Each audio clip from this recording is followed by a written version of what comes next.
ብታብራራው ሰይጣንም ጥቅስ የሚሰጠው ይሄንን ጥቅስ ነው የሚሰጠው። አሁን እኔ ሰይጣን ስለ ሰይጣን ምን አገባና ሰይጣን ጥምቀት ለድህነት ብሎ የሰጠበትን መኖርና ማውራት በጣም ይላል።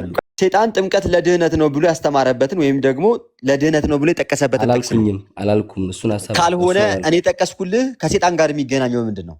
ክርስቶስ ኢየሱስ እኔ ጌታና አምላክ መንገድ እንደሆነ አምናለሁ። ሰይጣን እንደዚህ ያምናል? መንገድና ህይወት ክርስቶስ ኢየሱስ እንደሆነ ያምናል? አያምንም። እሺ እኔ አሁን ማመንና መጠመቅ እንደሚያድን አምናለሁ። ሰይጣን እንደዚህ ብሎ ጠቅሷል? ደግሞ በብዙ ጥቅስ ተሞልቶ እንዳይኖር ግን ያደርጋል። ሰውን ጠቅሷል ወይ? ጥያቄ ነው። ተመስገን፣ እግዚአብሔር ይመስገን። ብሩኬ ወጣ ቃሎት ያሰም በጣም እየነዳው መንገድ ላይ ነኝ እና እየሰማሁት ብሩኬን በቃ ተመስጬ ለጋጭ ራሱ ስል ነው የምመለሰው ያለሁት እና በጣም ድንቅ። አይ ብሩኬ ጸጋ በዝቶለታል። ጠፍቼ ስመጣ ብቻ እየጨመረ እየጠበቀኝ በቃ ከሱ ኩልሞን አቅቶኛል እና ቃሎት ያሰማልን ብሩኬ ከተመለሰ። ወንድማችንም እንግዲህ እግዚአብሔር ልቦናን ይክፈትልህ፣ እግዚአብሔር ይርዳ ወደ ቀድሞ ቤት እንድትመለስ። የአባቶቻችን አምላክ የቅዱሳን አምላክ እግዚአብሔር ይርዳ። እንደዚህ እየጠየቅ እንትን ማለት ጥሩ ነው። የህፃናት ጥምቀት ላይ ጥያቄ ካለ ከብሩኬ ጋር ቀጥሉና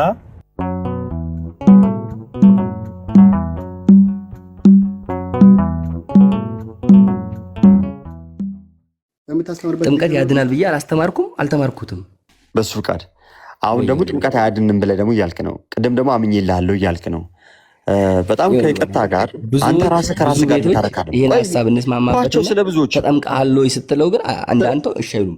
ይኸው እሺ እኔ እኮ አልኩህ እኮ እኔ አምኜ ተጠምቄያለሁ አልኩህ። የተጠመቅበትን ማስረጃ አስጠኝ አንተ እንዴ። የክርስትና ካርዴ ላሳይ ኖ ምን አውቀህ ተጠመቅክ? እኔ ይኸው ክርስቶስ ኢየሱስ አዳኝ ስለመሆኑ፣ ክርስቶስ ኢየሱስ ህይወት ስለመሆኑ፣ መንገድ በር ስለመሆኑ፣ ክርስቶስ ኢየሱስ የኔ አዳኝ፣ የኔ ጌታ፣ የኔ አባት፣ የኔ አምላክ ስለመሆኑ አምናለሁ። ቀድመህ የተጠመቅከው ማለት ነው። ቀድመህ የተጠመቅከው ለምንድን ነው የማትረጋጋው? ስለኔ በምን ታውቃለህ? ስለኔ ታውቃለህ? እኔ መቼ ልጠመቅ ታውቃለህ? እኔ መቼ ልጠመቅ ታስተምሮ እንደዛ አይደለማ። እኛ በምናስተምረው አስተምሮ አይደለም ታስተምረው 40 ቀን አድምጠኝ እንዴ። አንተ የምታስተምረው ለምንድን ነው የማስተምረው? አንተ እኮ ጴንጤ እኮ ነህ ፓፓ።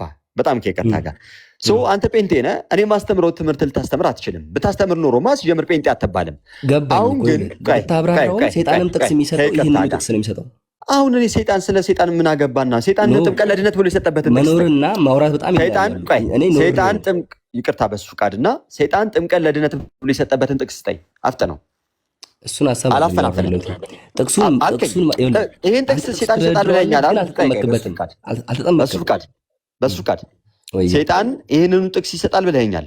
እኔ ደግሞ የሰጠው ጥቅስ ደግሞ ጥምቀት እንደሚያደርግ ጌታን የፈተነው ከጥቅስ አውጥቶ እኮ ነው ያወራው። ምን አገባኝ እኔ ፓፓ። ስለዚህ አንተ ሳትጠመቀው ስለ ጥምቀቱ ማውራቱ ለምን አስፈለገ? ይቅርታ እንትና ገዳዬ እስኪ ሞዴሬተር ስጠኝ። በሱ ፍቃድ ወይ ጆሮ ካለ ይህንኑ ጥቅስ አልከኝ። ይህንኑ ጥቅስ ሰይጣን ይጠቅሰዋል አልከኝ። ኦኬ ይህንኑ ጥቅስ ሰይጣን የሚጠቅሰው ከሆነ አሁኑኑ አውጣና ምን የሚል ጥቅስ ትሰጠኛለህ መሰለህ? ጥምቀት ያድናል ብሎ የጠቀሰበትን ጥቅስ አሁኑኑ ስጠኝ። ወይንም ክርስቶስ ኢየሱስ እሺ እመጥቻለሁ ብዬ አስባለሁ አለው አይደል? ይሰማችኋለሁ? እሺ ና ስጠኝ ጥቅሱን ስጠኝ። እሺ በደንብ ስሙኝ። አሁን ከጥምቀት ጋር የሚያገናኘው አይደለም። በሱ ፍቃድ አሁን የሚሰጠን ጥቅስ ሰምታችኋል። ምን አይነት ጥቅስ ሊሰጠን ነው? ሰይጣን ጥምቀት ያድናል ብሎ የጠቀሰበትን ጥቅስ። ስለ ጥምቀት አይደለም ያወራሁት፣ ጌታን ራሱን የፈተነበትን ነው ያልኩት። አሁን ይህንን ግን ከገዳም ለምን አንተ ጥምቀት ማውራት አልፈለከኝም? ስለሱ ለማታወራኝ በቃ ተረጋጋ። ስለ አንተ ጥምቀት ይላል እንዴ? ስለ እኔ መጽሐፍ አልመጻፍ ስለ እኔ አሁን የምነግርህ ነገር ምን ይጠቅማል? መጽሐፍ ቅዱስ ያለውን ነገር አንነጋገርም እንዴ? እኔም አንተም የምናነበውን ብሮ ተው እንጂ በደንብ ስሙ። አሁን የሚሰጠን ጥቅስ ምን የሚል ጥቅስ ነው? ሰይጣን ጥምቀት ለድህነት ነው ብሎ ያስተማረበትን ወይም ደግሞ ለድህነት ነው ብሎ የጠቀሰበትን ጥቅስ አላልኩም። እሱን ሐሳብ ካልሆነ እኔ ጠቀስኩልህ ከሰይጣን ጋር የሚገናኘው ምንድን ነው? ክርስቶስ ኢየሱስ እኔ ጌታና አምላክ መንገድ እንደሆነ አምናለሁ። ሰይጣን እንደዚህ ያምናል? ሰይጣን ጥምቀት ለድህነት ነው ብሎ ያስተማረበትን ወይም ደግሞ ለድህነት ነው ብሎ የጠቀሰበትን ጥቅስ አላልኩም። እሱን ሐሳብ ካልሆነ እኔ ጠቀስኩልህ ከሰይጣን ጋር የሚገናኘው ምንድን ነው? ክርስቶስ ኢየሱስ እኔ ጌታና አምላክ መንገድ እንደሆነ አምናለሁ። ሰይጣን እንደዚህ ያምናል? መንገድና ህይወት ክርስቶስ ኢየሱስ እንደሆነ ያምናል? አያምንም። እሺ እኔ አሁን ማመንና መጠመቅ እንደሚያድን አምናለሁ። ሴጣን እንደዚህ ብሎ ጠቅሷል። ግን ደግሞ በብዙ ጥቅስ ተሞልቶ እንዳይኖር ግን ያደርጋል ሰውን። ጠቅሷል ወይ ጥያቄ ነው ማለት ነገሮች ለምን ቃል በቃል ነገሮችን ጥያቄ በጥያቄ ታደርጋቸዋለህ? ምክንያቱም አንተ መታምነው ለትምህርት ታስተምረኛለህ የገባኸው አንተ የመጣኸው መጽሐፍ እኮ ላስተያስተው እቺ ሙዳችሁ ለኔ ጠፋኝ አልችልም። እስኪ አስተምረኝ እያላችሁ እሱን ተውና አስተምር ገብተህ አስተምሮትን አውራ። ለምሳሌ ጴንጤ ስትል ነበር አንድ ልጅ የነበረችው በዛ ትምህርት ነው የገባሁት። በሱ ቃል ተረጋጋና የገባሁበትን ምክንያት እንገርክ ጆሮ ካለ ቆይ እኔ ምን ይሰራልኛል የገባህበት ምክንያት። አሁን እናንተ ባወራንበት እንቀጥል እባክህን። በጣም እያጫጫወከን ነው። ተረጋጋና ቅድም እንደነበረው መንፈስ ቅድም እርጋታ የነበረበት መንፈስ አለ አይደል? በዛ እንቀጥል። እሱ ስለሚሻል ማለት ነው። ሰው አሁን እዚህ ጋር ሴጣንን ለገላጋይ ወይንም ደግሞ እንደው ለማነጻጸሪያ እንዳታቀርበው ማለት ነው። ምክንያቱም ለምን እንደማታቀርበው ታውቃለህ? ምክንያቱም አንተ የምትናገረውን እየደገፈልህ ስላልሆነ። አሁን ማርቆስ ወንጌል ምዕራፍ 16 ቁጥር 16 ላይ ጌታችንና መድኃኒታችን ኢየሱስ ክርስቶስ ምን አለ? ታውቀዋለህ? ጥቅስ ያመነ የተጠመቀ ይድናል፣ ያላመነ ግን ይፈረድበታል። ተመልከት። ለመዳን ምን ያስፈልጋል አለ? እምነት። ያመነ እኮ የሚለው መጀመሪያ ቃሉ ያመነ ይድናል የሚለው ናውጣና ያመነ የተጠመቀ ይድናል። እሺ ለመዳን ምን ያስፈልጋል አለ ጌታ? መጠመቅ። ዴኒኩ በጌታ እንዴ አታቆም ጥቅሱን። እሺ ምን ይላል አለ? እኮ ነው ቃል በቃል እኮ የለ እንደዛም አይደለም። መጠመቅ ያድናል አይልም የሚለውን ስማ። ያመነ የተጠመቀ ያላመነ ግን ይፈረድበታል። ያመነ የተጠመቀም ይድናል አለ። ለመዳን ምን ያስፈልጋል አለ? አምኖ መጠመቅ። አምኖ መጠመቅ ያድናል አይድንም? ያድናል። ቢንጎ። በቃ ይህን እኮ ነው እስካሁን ስናወር የነበረው። አምኖ መጠመቅ ያድናል። ስለዚህ ጥምቀት ያድናል ማለት ነው አይደል? በእምነት ብቻ መዳን የለም ማለት ነው። በእምነት ብቻ ይዳናል የሚል መጽሐፍ ቅዱስ ጥቅስ አለ? እስቲ ገላትያ ምዕራፍ 2 ቁጥር 16 አንብልኝ። በእምነት ብቻ ይዳናል። እስኪ አንብቡ። ኦኬ ገላትያ ምዕራፍ 2 ቁጥር 16። እሺ ሰሙ። እኔ ያልኩትኝ በእምነት ይዳናል ወይ ብዬ አይደለም የጠየቅኩት በእምነት ብቻ ይዳናል ወይ ነው። ገላትያ 2:16 እናነበው። ነገር ግን ሰው በኢየሱስ ክርስቶስ በማመን በኢየሱስ ክርስቶስ በማመን እንዲጸድቅ እንጂ በሕግ ሥራ እንዳይሆን አውቀን ሥጋን የለበሰው ሁሉ በሕግ ሥራ ስለማይጸድቅ እኛ ራሳችን በሕግ ሥራ ሳይሆን በክርስቶስ እምነት እንጸድቅ ዘንድ በክርስቶስ ኢየሱስ አምነናል አለ። እምነት ብቻ ያድናል ይላል እዚህ ጋር። አመንህ እኮ አለ እኮ ዳነ እኮ እንጸድቅ ዘንድ። አይበስብቀን እኔ ጠየቅኩህን ነበረ። ሰው እንደዚህ መጽሐፍ ላይ ብቻ የተዘጋ አንድም ጥቅስ ቦታ የለም እኮ። እምነት ነዋ። አየህ በእምነት ብቻ ነው አንተ የምትለው። አንተ የእምነት መነሻ ከአምስቱ ሶሎዎች ውስጥ አንዱ ፌዝ አሎን ነው። እምነት ብቻ ነው። እምነት ብቻ ከሆነ ይሄማ በእምነት እንደሚዳን ይናገራል። ኦፍኮርስ ታዲያ በማመን ልድን ነው እንዴ? መሐመድን በማመን ልድን ነው እንዴ? ፓፓ ተረጋጋ እንጂ ሰው በማመን ካዳንን ስንት ድነት ነው ያለው? እሺ አንድ ድነት ጠይቅ በስርዓቱ አንድ ድነት። የትኛውን ድነት ታደኛ ተጠምቀን ምንድን ነው? በእግዚአብሔር ልጅ በማመን በክርስቶስ ኢየሱስ አምነን። የትኛውን ድነት ተጠምቀን ምንድን ነው? በክርስቶስ ኢየሱስ ሞትና ትንሣኤውን ተባብረን። እሺ እዚህ ጋር ጳውሎስ ያለው ቃል አይጋጭም? ጳውሎስ ምን አለ? በክርስቶስ ኢየሱስ አመንን። ታዲያ እና ማንን እንመን? አመንን ማለት ታዲያ ማንን እንመን? በሕግ ሥራ ስለማንጸድቅ አለ። በሕግ ሥራ አንጸድቅም። አሁንም ሰው በመገረዝ ወይ በሌላም ስራ እኮ እንደው መስዋዕት በማቅረብ ምናምን እኮ ይጸድቃል የሚል የለም። ሰው የሚጸድቀው የሚድነው በጸጋ ነው። ተመልከት፣ የሚጸድቀው ወይም ደግሞ የሚድነው በጸጋው ነው። ያንን በዕለተ ዓርብ 2:11 ላይ ያለው ምን የሚለው ሁሉ የሚያድን የእግዚአብሔር ጸጋ ተገልጧል። ትክክል። ታዲያ በጸጋ እኮ አልኩህ። ያንን ጸጋ ግን ገንዘብ የምናደርገው አሁን አመጣ ያብራራህ ያለው እኔ የትኛውን ድነት? ጌታ የተናገረውን ድነት ልክ በማርቆስ ወንጌል ምዕራፍ 16 ቁጥር 16 የተናገረው ማለት ነው። እሺ የተገለጸ ጸጋውስ ጸጋስ እሱ ጸጋ እኮ ነው የሚያድነን። ያለዛ ጸጋማ እኮ ድነት እኮ አልነበረም። ያለዛ ጸጋ እኮ ህይወት አልነበረም። ያ ጸጋ የተገለጠው በጌታ እኮ ራስ ምታዝም ብለን የምንታምመው ራስንም እኔንም የምንጨናነቀው እርስ በርስ እምነቱ ይቀድማል። ስርዓትን እኔን ራሴን አላመመኝም። ይቅርታ ነው ገባኝ። ስርዓት እንፈጽማለን ነው አይደለ? ከገባህ እንዳላመመኝ ወቅ አንተ ካመመ ማለት ነገሮች በዚህ ልክ ለማስረዳት ከምትሞክር አንተ ለምትቀይ አንተ እየተናገርክ ላለው አንድ ጥቅስ አላመጣም። እኔ ግን በእምነት ብቻ እንደማይዳን መጽሐፍ ቅዱስ ጥቅስ ልስጥህ። በእምነት ብቻ እንደማይዳን ንግግር ማለት የተሻለ ሰው የተሻለ ነገር ሊያስረዳ አይደለ የሚናገረው። አስረዳክ ተስማማው ልበል ሳይሆን መጽሐፍ ቅዱስ አይደግፍህም። እኔን እንደግፈኝ። እሺ ተስማማው ልበል። እኔ ግን መጽሐፍ ቅዱስ በእምነት ብቻ እንደማይዳን ጥምቀት የሚለው ጋር ደግሞ አስረዳኛ። እሺ ይኸው የትኛው ጥምቀት እንደሆነ እኮ አሳየሁ። ጴጥሮስ ምን አለን? የትኛው ጥምቀት አለን? እንደማይዳን ጥቅስ ልስጥህ። እሺ ዝግጁ ነህ? ገላትያን በደንብ ነው የምቀበለው። ገላትያ ምዕራፍ 5 ቁጥር 1 ጀምራለሁ። በእምነት ብቻ እንደማይድን ላሳይህ። እኔ አሁን ገላትያ 5 ላይ የስጋ ስራ የተገለጠ ነው የሚለው ጋር እኔ አልሄድኩም። ገና ለገና ምን ይጠቅስብኛል ብለህ እየተጨነቅ ለምን የምጨነቀው? ለምን ማውቀውን ነው እንጂ እያወራሁ አልሄድኩም። ገላትያ 5 ላይ አይደለም የምጠቅሰው። እኔ የምጠቅሰው እሱን አለ ሰው በእምነት ብቻ እንደማይጸድቅ ላሳይህ። እሺ እንደዚህ አይነት ጥቅስ የለም። ሰው በእምነት ብቻ እንደማይጸድቅ የተቀመጠበት ቦታ የለም መጽሐፍ ቅዱስ። መጽሐፍ ቅዱስ በጣም ሀሳቡ ጥልቅ። ሰዎች ሁልጊዜ ማለዳ የሆነ መጽሐፍ ቅዱስ የምናነበው እንጂ ፊክሽን መጽሐፍ አይደለም። ካሳየው ክስ ከዚህ በኋላ ሰው በእምነት ብቻ እንደማይጸድቅ ካሳየው ክስ የትኛውን ስራ ነው የሚሰራው? እኔ ጨምር የሚል ከሆነ እስኪ አስረዳኝ፣ አውራ። ሰው በእምነት ብቻ እንደማይጸድቅ ካሳየው ክስ አሳየኝ ነው። የተሻለ ሀሳብ አመጣክ። በአንተ በተሻለ ሀሳብ እኔን ራሴን አርማለሁ። እሺ በደንብ ስሙ ጋይስ። ያዕቆብ እንግዲህ በመልእክቱ ምዕራፍ 2 ቁጥር 24 ላይ በመጀመሪያ ደረጃ ያዕቆብ መልእክት እዚህ ውስጥ ማለት የድነት ስራ ላይ አይደለም የሚካተተው። ቆያ ለምን በለኛ እስኪ ለምን በለኛ ይቅርታ ገዳዬ ችግር የለውም። ለምን በለኝ ችግር የለውም። እኔ አንድ ቀን የማወራው እኮ። እሺ ያዕቆብ ለምንድን ነው መጽሐፍ ቅዱስ ውስጥ የማይካተተው? ባሮክ የድነት ስራ አይደለም እያወራ ያለው። ለተጨነቁት ለአይሁዶች ነው የጻፈ ያለው። መጽሐፍ ቅዱስን አይቀበልም። ይሄ መጽሐፍ ቅዱስን የሚቀበል ሰው አይደለም። እሺ ምዕራፍ 1 ቁጥር 1 አንብብልኝ። እሱን አንብብና ከዛ በኋላ ትገባለህ ወደ ሀሳቡ። መጽሐፍ ቅዱስን አይደለም መጽሐፍ ቅዱስ አይደለም እኮ አይደለም ያልኩት። ከድነት ጋር የሚያያዝ ስራ አይደለም። ለተጨነቁት እምነታቸውን እንዲጠብቁ ነው የጻፈላቸው ያለው። ታዲያ እምነታቸውን ካልጠበቁ ይድናሉ? ሰው በእምነቱ ካልጸና ይድናል? እንዴት ይድናል? በቃ ስለዚህ ያ የተጻፈው ይሄ የተጻፈላቸው ሰዎች በዚህ ህግ ካልሄዱ ይድናሉ? አይድኑም።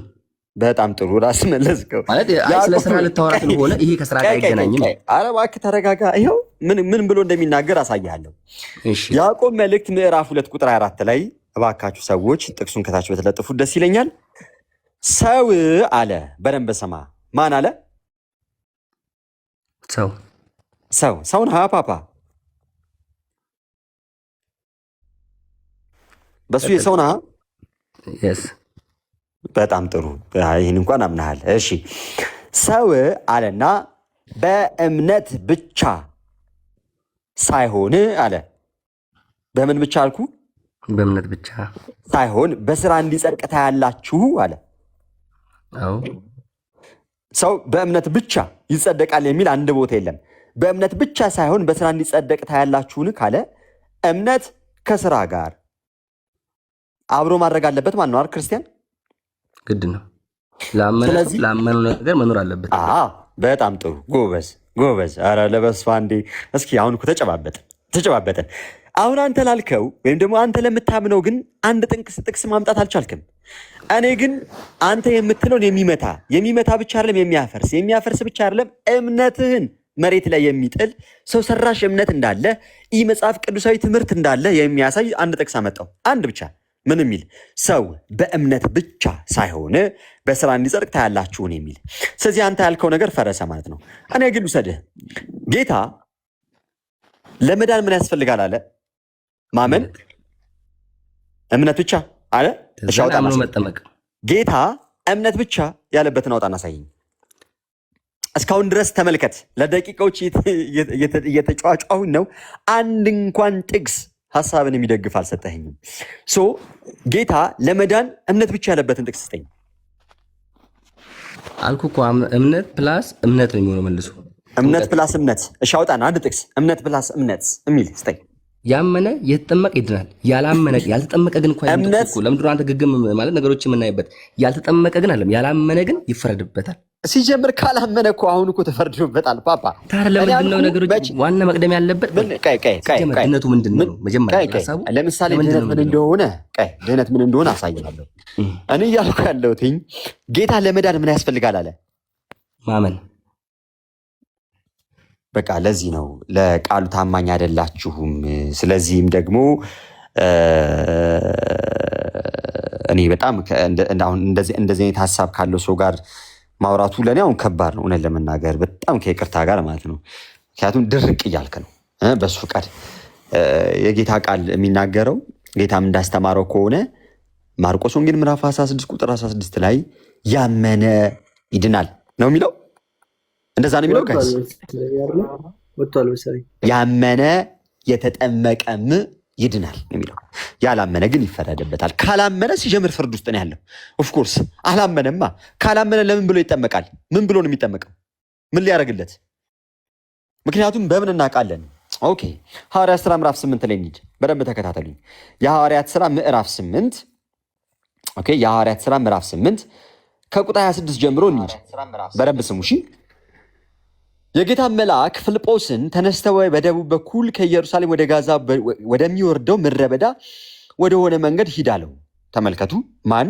የጌታ መልአክ ማንን? ፊልጶስን። ተነስቶም ሄደ። እነሆም ህንደኬ የተባለች የኢትዮጵያ ንግሥት አዛዥና ጃንደረባ የነበረ በገንዘቧም ሁሉ የሰለጠነ አንድ ኢትዮጵያዊ ሰው ሊሰግድ ወደ ኢየሩሳሌም መጥቶ ነበረ። ሲመለስም አለ ምን አድርጎ? ሰግዶ ሲመለስም በሰረገላ ተቀምጦ የነቢዩ የኢሳያስን መጽሐፍ ያነብ ነበር። መንፈስም ፊልጶስን ወደዚህ ሰረገላ ቀረበና ተገናኛለው። ፊልጶስም ሮጦ የነቢዩን የኢሳያስን መጽሐፍ ሲያነብ ሰማና በእውኑ የምታነበውን ታስተውለዋለህን አለው። ይህንን እንግዲህ ለወዳጃችን ለበሱ ፈቃድ እንለዋለን። እንደው የምታነበውን መጽሐፍ ቅዱስ ታስተውለዋለህን ልንል እንገደዳለን። በደንብ ስሙ። በእውኑ የምታነበውን ታስተውለዋለህን አለው። እርሱም የሚመራኝ ሳይኖር ይህ እንዴት ይሆንልኛል አለው። ወጥቶም ከእርሱ ጋር ይቀመጥ ዘንድ ፊልጶስን ለመነው። ያነበውም የነበረው የመጽሐፍ ክፍል ይህ ነበር። እንደ በግ ወደ መታረድ ተነዳ። የበግ ጠቦትን በሸላቾቹ ፊት ዝም እንደሚል እንዲሁ አፉን አልከፈተም። ትንቢተ ኢሳያስ ምዕራፍ 53 ላይ ያለውን ሀሳብ ማለት ነው። በውርደቱ ፍርዱ ተወገደ፣ ሕይወቱ ከምድር ተወግዳለችና ትውልዱንስ ማን ይናገራል? ጃንደረባውም ለፊልጶስ መልሶ እባክህ ነብዩ ይህ ስለማን ይናገራል? ስለ ራሱ ነውን ወይስ ስለሌላ አለው። ፊልጶስ አፉን ከፈተ። ከዚህ መጽሐፍ ጀምሮ ስለ ኢየሱስ ወንጌል ሰበከለት። በመንገድም ሲሄዱ ወደ ውሃ ደረሱ። ጃንደረባውም እነሆ አለው ውሃ እንዳልጠመቅ የሚከለክለኝ ምንድን ነው አለው። ተመልከቱ፣ ውሃ እንዲጠመቅ ምን ያስፈልገዋል? ጥያቄ ጠየቀ። አሁን ሊመልስ ነው። ማን? ፊልጶስ። እስኪ እሱን እንስማው። ቁጥር 37 በፍጹም ልብህ ብታምን ተፈቅዷል። ተመልከቱ፣ እንዳይጠመቅ ምን ያግደኛል አለ። እንዳልጠመቅ ምን ያግደኛል አለ። የማያግደውን ነገር ነገረው። ምን ብሎ? በፍጹም ልብህ ብታምን ተፈቅዷል አለው። መልሶም ኢየሱስ ክርስቶስ የእግዚአብሔር ልጅ እንደሆነ አምናለሁ አለ። ሰረገላው የሚቆም ዘንድ አዘዘ። ፊልጶስና ጃንደረባ ሁለቱም ወደ ውሃ ወረዱ።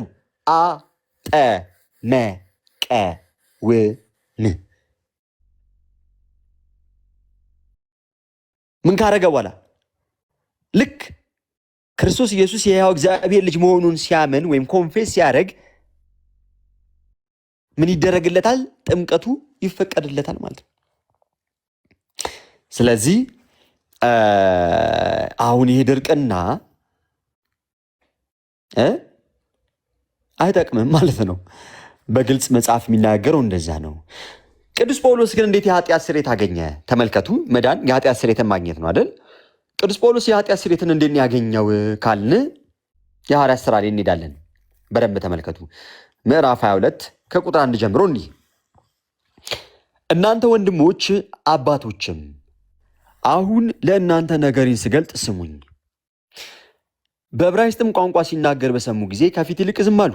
እርሱም አለ እኔ የኪልቅያ በምትሆን በጠርሴስ የተወለድኩ በዚችም ከተማ በገማልያል እግር አጠገብ ያደግኩ የአባቶችንም ሕግ ጠንቅቄ የተማርኩ ዛሬውንም እናንተ ሁሉ እንድትሆኑ ለእግዚአብሔር ቀናተኛ የሆንኩ አይሁዳዊ ሰው ነኝ።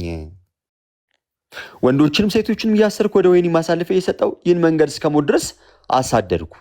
እንዲህም ሊቀ ካህናቱ ደግሞ ሽማግሌዎችም ሁሉ ይመሰክሩልኛል። ከእነርሱም ደግሞ መልእክትን ለወንድሞቻቸው ተቀብዬ በደማስቆ ያሉትን ደግሞ ታስረው እንዲቀጡ ወደ ኢየሩሳሌም ላመጣ ወደዚያ እሄድ ነበር። ስሄድም ወደ ደማስቆ በቀረብኩ ጊዜ ቀትር ሲሆን ድንገት ከሰማይ ታላቅ ብርሃን በዙሪያ አንጸባረቀ። በምድር ላይም ወድቄ ሳውል ሳውል ስለምን ታሳድደኛለህ የሚለኝ ድምፅ ሰማሁ አለ። አይ ቲንክ በሱ ፍቃድ ገብቷል መሰለኝ። በሱ ፍቃድ እስኪ ማይከን አንሳና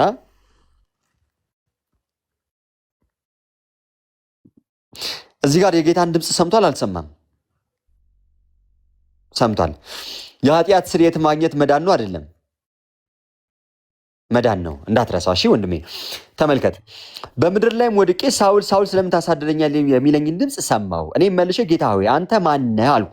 እርሱም አንተ የምታሳድደኝ የናዝሬቱ ኢየሱስ እኔ ነኝ አለኝ። ከኔ ጋር የነበሩትን ብርሃኑን አይተው ፈሩ፣ የሚናገረኝ የእርሱን ድምፅ ግን አልሰሙም። ጌታ ሆይ ምን ላድርግ አልኩት አለ። ምን ላድርግ አልኩት ሲል እዚህ ጋር አምኗል አላመነም? አምኗል። ትእዛዙ ተቀብሏል። በጣም ጥሩ። እዚህ ጋር የኃጢአት ስርየት አግኝቷል አላገኘም? ሳምንማ ተቀበለ፣ አግኝቷል። የኃጢአት ስርየት አገኘ አላገኘም? አግኝቷል።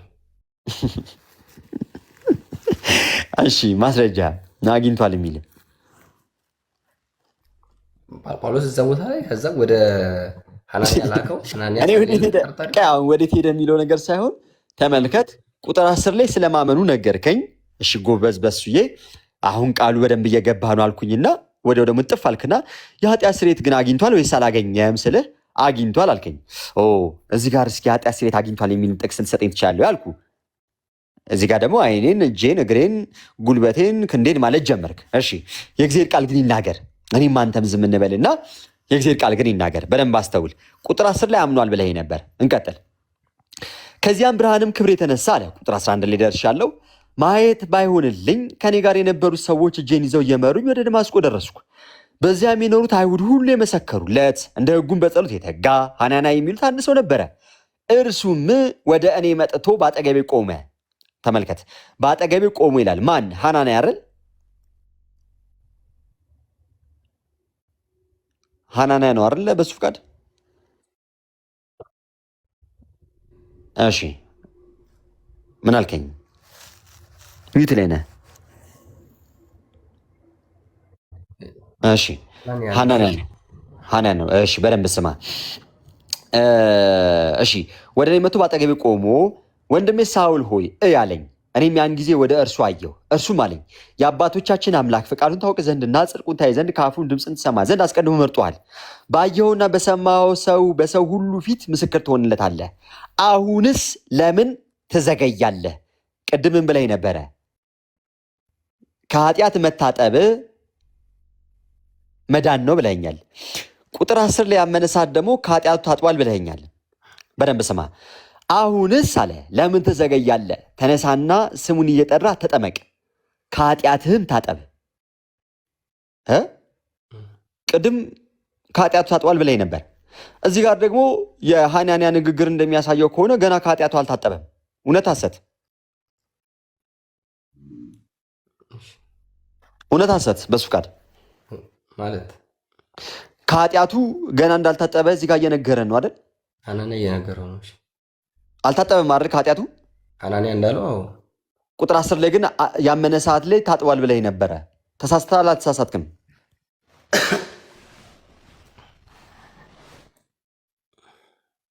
በሱ ፍቃድ እየሰማሁ ነው። ቁጥር 10 ላይ ማመኑን ተማምነናል።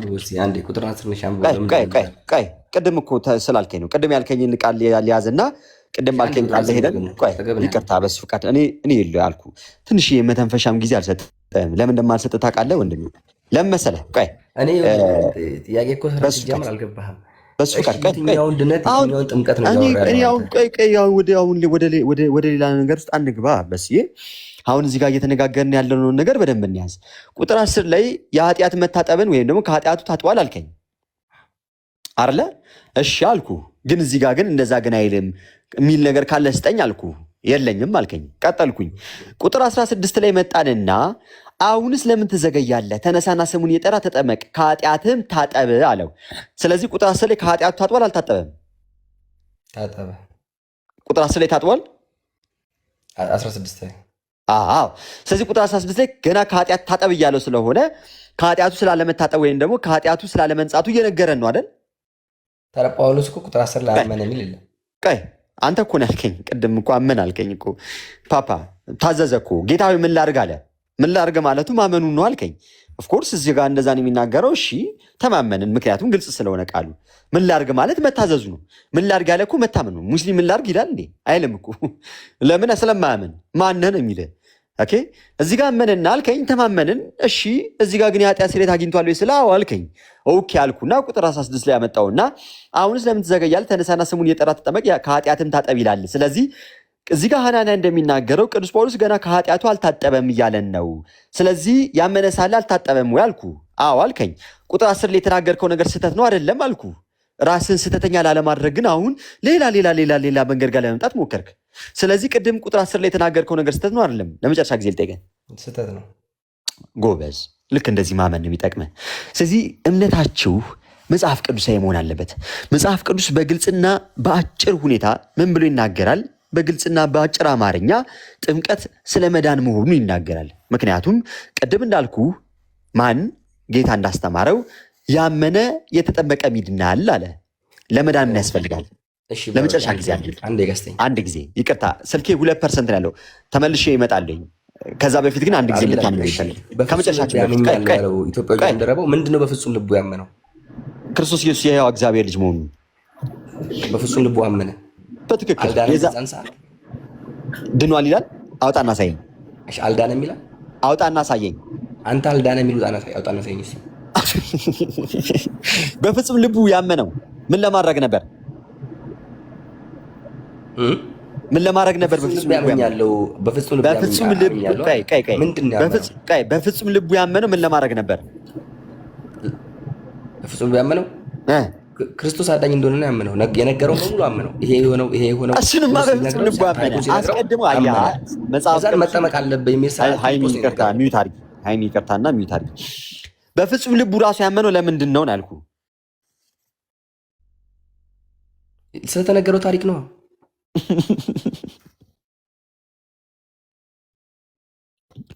አስቀድሞ ምን ማድረግ ምን ጋር ሲደርስ እሺ ላነብል። በጣም ይቅርታና እኔ እኮ አልኳችሁ እኮ በጣም ለቃሉ ታማኝነት ይጎላችኋል። ቃሉ በግልጽ የሚናገረውን ነገር እንደው ላለማመን የምታደርጉት ሩጫ በጣም ያሳዝነኛል። በጣም ከይቅርታ ጋር ማለት ነው። ተመልከት፣ እንደዚህ አለ ቁጥር 36 ላይ በመንገድም ሲሄዱ ወደ ውሃ ደረሱ። ምን ጋር ደረሱ? ወደ ውሃ ደረሱ። ውሃ ጋር ደርሰዋል አልደረሱም? ደረሱ። ጃንደረቦም እነሆ ውሃ እንዳልጠመቅ የሚከለክለኝ ምንድን ነው አለው። ስለዚህ ውሃ ለመጠመቅ የሚከለክለው ወይም ማድረግ ያለበትን ነገር እየጠየቀ ነው አይደለም? እየጠየቀው ነው። ተመልከት ቁጥር 37 ፊልጶስም በፍጹም ልብ ብታምን ተፈቅዷል አለው። በፍጹም ልቡ ቢያምን የተፈቀደው ምንድን ነው? መጠመቁ። በቃ በግልጽ የሚናገረው ማለት ነው። ከገባ ታዲያ ምንድን ነው የምታደርገኝ? ማውራት እኮ አይደለም። ና እዚሁ ጋር ተጠመቀ። በፍጹም ልቡ ካመነ ሁለተኛ እምነት ድነቱ ምኑ ጋር ነው የተፈጸመው ነው እንዴ? በፍጹም ልቡ ካመነ በኋላ አጠመቀው። መጽሐፉ የሚናገረው እንደዛ ነው። ስለዚህ በፍጹም ልቡ ያመነ ሰዓት ላይ ድኗል ምትል ከሆነ ና ጥቅሱን አሳና አውጣና አሳየን እንላለን። ፓፓ ይህን ግን ጥምቀቱን ግን ያደረገው ለምንድን ነው ካልከኝ እኔ ለመዳን እላለሁ። እንደው በምን አወክ ባሮክ ዶኬት ነው የምታመጣው ካልከኝ ይኸው ጌታ ራሱ የተናገረው። እሺ ክርስቶስ ኢየሱስ ጌታ መሆኑን ታምናለህ? ክርስቶስ ኢየሱስ ጌታ ነው ስትል አንተ ያው ባሪያ ነህ ማለት ነው፣ ወይም ደግሞ ተገዢ ነህ። የምትገዛው ደግሞ ለቃሉ ነው አይደል? በቃሉ ትገዛለህ አይደል? ክርስቶስ ኢየሱስ ደግሞ ሲያስተምር ደግሞ ለመዳን ምን ያስፈልጋል አለ? መጠመቅ። ኧረ መጠመቅ ያድናል አላለም። እኔ ምንድነው ይሻላችሁ? ቅድም እምነት ስልክ ማለት እምነት ብቻ አላልኩም። ይሄ ነው ችግሩ። አሁን እምነት ብቻ ካልክ ቅድም አስጨንቄ ወደ ትክክለኛው መንገድ ስላመጣው ጥምቀትን እያልኩ እየተከራከርኩ ስለሆነ እኔ ግን ጥምቀት ብቻም ደግሞ እያልኩ እየተከራከርኩ አይደለም ነው። ጥምቀት ብቻ ያድናል አይልም ቃሉ፣ አምኖ መጠመቅ ነው የሚለው። ስለዚህ በግልጽ አማርኛ እንደተቀመጠው እዚህ ጋር እንደሚናገረው ከሆነ ሰው የሚድነው ምን ሲያደርግ ነው አልኩ? አምኖ ሲጠመቅ። አምኖ ሳይጠመቅ ሊድን ይችላል? የኔም ጥያቄ እሱ ጋር ያለው እሱን ሀሳብ አንተ በሎጂክ ላስረዳ፣ በጣም በቀላል ሎጂክ። እሺ በሱ ከልብ ሆነ አድምጠኝ። ሁለተኛ ቆሮንቶስ ምዕራፍ 6 ቁጥር 2 ላይ ሲናገር ሚላል መሰለ፣ እነሆ የመዳን ቀን ዛሬ ነው፣ የተወደደውም ሰዓት አሁን ነው ይላል። እና ምናልባት አሁን የምርም ጌታን ነው የምልህ ደው ጌታ ልብህን ከፍቶልህ መጽሐፍ ቅዱስ የሚናገረውን ነገር በደንብ ተመልክተህና መርምረህ አነበህና ደግሞ ተዘጋጅተህ እንደው ጌታ ቢፈቅድና ደጋሚ ልናወራ እንችላለን። እናም ደግሞ ፎሎ ላድርግህና በውስጥ ብናወራ ደስ ይለኛል። እና ፎሎ መልስልኝ ከቻልክ፣ ፎሎ አድርጌያለሁ። እሺ በልህ፣ እግዚአብሔር ያክብርልኝ። ምን መሰለ በሱዬ እግዚአብሔር አምላክን ወይም ጌታችንና መድኃኒታችን ኢየሱስ ክርስቶስን ጌታ ነው ብለን ስንል በትምህርቱ እንኖራለን እያለን ነው አይደል? በትምህርቱ ካልኖርን ህይወት ስለሌለን አምላክም የለንም ኢቭን አይደለ? መጽሐፍ ሲናገር ሁለተኛ ዮሐንስ መልእክት ላይ ምናልባት ጥቅሱን ተመልከተውና ብታየው ምናምን ደስ ይለኛል። ሁለተኛ ዮሐንስ መልእክት አንድ ብቻ ምዕራፍ ነው ያለችውና ቁጥር 9 ላይ ምን ያህል መሰለ? ለሚወጣ ሁሉ አለ፣ ተመልከት፣ ለሚወጣ ሁሉ በክርስቶስም ትምህርት ለማይኖር ሰው አምላክ የለውም አለ። በማን ትምህርት ለማይኖር ሰው? በክርስቶስ ትምህርት ለሚኖር አብና ወልድ እንኳን አሉት አለ። ተመልከት፣ አብና ወልድስ አሉት አለ። አሁን አብና ወልድ ያሉት በማን ትምህርት ለሚኖር ነው? በክርስቶስ ትምህርት። ቀጠልና ምን አለ መሰለ? ማንም ወደ እናንተ ቢመጣ አለ ይህንን ትምህርት ባያመጣ አለ በቤታችሁ አትቀበሉት፣ ሰላምም አትበሉት፣ ሰላም የሚለው ሰው በክፉ ስራው ይካፈላልና አለ። ተመልከት፣ አዲስ የሆነ እንግዳ ትምህርት የሚያመጣ ከማን ትምህርት ውጭ ሆነ? ከክርስቶስ ትምህርት ውጭ የሆነ ክርስቶስ ካስተማረው፣ ሐዋርያት ካስተላለፉት፣ ሐዋርያን አበው እኛ ጋር ካደረሱት፣ ቤተክርስቲያን ከምትናገረው ትምህርት ውጭ የሚመጣ ከሆነ ህይወት አይገኝበትም። ለምን? ምክንያቱም በዛ ትምህርት ውስጥ ማን ስለማይገኝ? አብና ወልድ ስለማይገኝ። ስለዚህ በክርስቶስ ትምህርት ካልኖር አምላክ የለንም ማለት ነው አይደል? አረለ በሱ እውነት ነው። እሺ አሁን በሱ ትምህርት እንሂድና ጌታ ሲያስተምር ማርቆስ ወንጌል ላይ እንደዚህ አለ። በጣም ተረጋግተህ እንድታነበው ፈልጋለሁ። ለመዳን ምን እንደሚያስፈልግ ሲናገር ለአብራና ምናልባት የሚታያችሁ ከሆነ አይ ቲንክ እንደዚህ ሲሆን ብዙ አይታይም። እሺ ምን ይላል?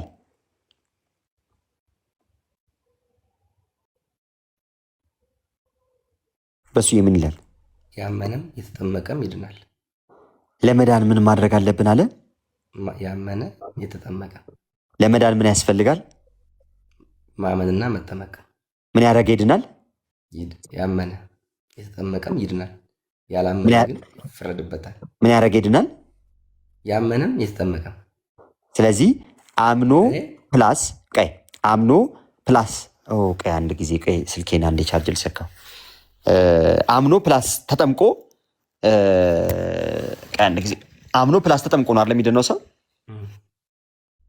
አምኖ ካልተጠመቀ ይድናል?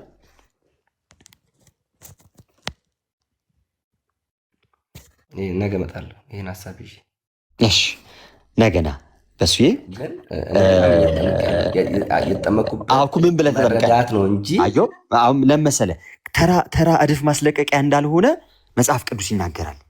እንደዛ ብዬ አይደለም ያወራሁት እኮ ለድነት ጌታ እንዳስተማረው ስጠመቅ ግን የተረዳሁበት መረዳት ትክክል አይደለማ። አሁን ጌታ ባስተማረው ትምህርት ካለ እኮ የተጠመቅከው ምን ብለህ ፕላስ ደግሞ አንድ ጥያቄ ደግሞ ልጠይቅህ። መልካም ሮሜ 10 ላይ በደንብ ስማ። ከቁጥር 12 ጀምሮ እንደዚህ ይላል፣ በአይሁዳዊና በግሪክ ሰው መካከል ልዩነት የለምና አለ።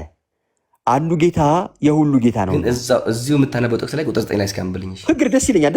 ቁጥር 9 ላይ እንደዚህ ያለ ኢየሱስ ጌታ እንደሆነ በአፍህ ብትመሰክር እግዚአብሔርም ከሙታን እንዳስነሳው በልብህ ብታምን ትድናለህና።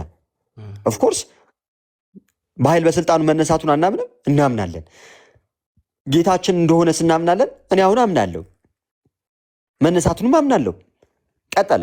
ሰው በልቡ አምኖ ይጸድቃልና በአፉ መስክሮ ይድናልና። ስለዚህ በልብ ያመንኩትን አሁን በአፌ ለአንተ እየመሰከርኩ ነው። ይሄ ዳንኩበትን መንገድ እያሳየው ነው። ትክክል ነው። አሜን ነው። ይሄ እኮ በጣም ቤተክርስቲያን በኩራት የምጠቅሰው።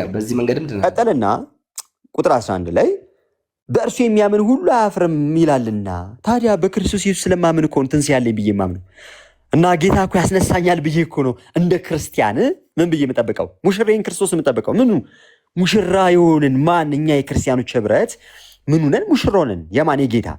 ስለዚህ እንጠብቀዋለን። ማንን? ራሳችንን። የማን? የአካሉን። ኦኬ።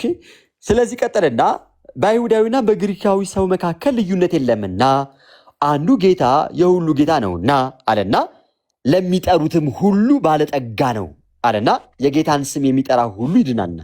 ኦፍኮርስ የመሐመድን ስም እኮ ጠርተህ ልድን አትችልም። የሆነ የጣዖት ስም እኮ ጠርተህ ልትድን አትችልም። የሆነ ነገር የሆነ አካልን ጠርተህ እኮ ልድን አትችልም። እንዴት ትችላለህ? መዳን የሚገኘው ትክክለኛ መዳን የሚገኘው ህይወት የሚገኘው በሩም መንገዱም ክርስቶስ ኢየሱስ ነው። አበደን። ይሄ ጥርት ያለ የቤተ ክርስቲያን ትምህርት ነው። እወቁት። ከዚህ ውጭ የለም። ተመልከት። በሚገባ የለም። ሌላ በር የለም። እመቤታችን በር አይደለችም። ጻድቃን ሰማዕታት በሮች አይደሉም። በሩ ክርስቶስ ኢየሱስ ነው።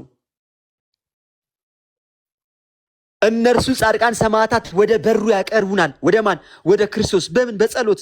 የጻድቅ ሰው ጸሎት በስሯ እጅግ ኃይልን ታደርጋለችና፣ ስለዚህ ጸሎታቸው ይረዳናል። አዎ በሚገባ ይረዳናል። እሺ ሌላ ተመልከት። አንተ አስተምሮ ላይ ያንተኑ ሰው አጥቼ እዚህ ጋር አሰማሃለሁ። ነገ ሼር አድርግችለት ችግር የለውም። አምጣለትና እናወራለን። ምን እኔ ምንድነው ብሎ አንተ አሁን ወደድኩት የዛ አሁን ጎበዝ። እሺ ደስ ይለኛል። በሱዬ እኔ እኮ ማለት እሺ አላቅም። እዚህ ውስጥ ራሱ ሊቃወም ሰው ይኖር ይችላል። 58 ሰው እየሰማክ ነው። ኖ በጭራሽ ማለት በሩ በጭራሽ አይ በሱ ፈቃድ ይሄ የባሮክ በመላእክት ምልጃ ይሄ የኔ ትምህርት አይደለም። እሺ ይቅርታ፣ የባሮክ አስተምሮ ሳይሆን የቤተ ክርስቲያን አስተምሮ ነው። ይሄን ጠንቀልታ ይገባል። ምክንያቱም ይሄን ሐሳብ በምን ተአምር ባሮክ ለምሳሌ አሁን አንተ የምታወራውን አንድ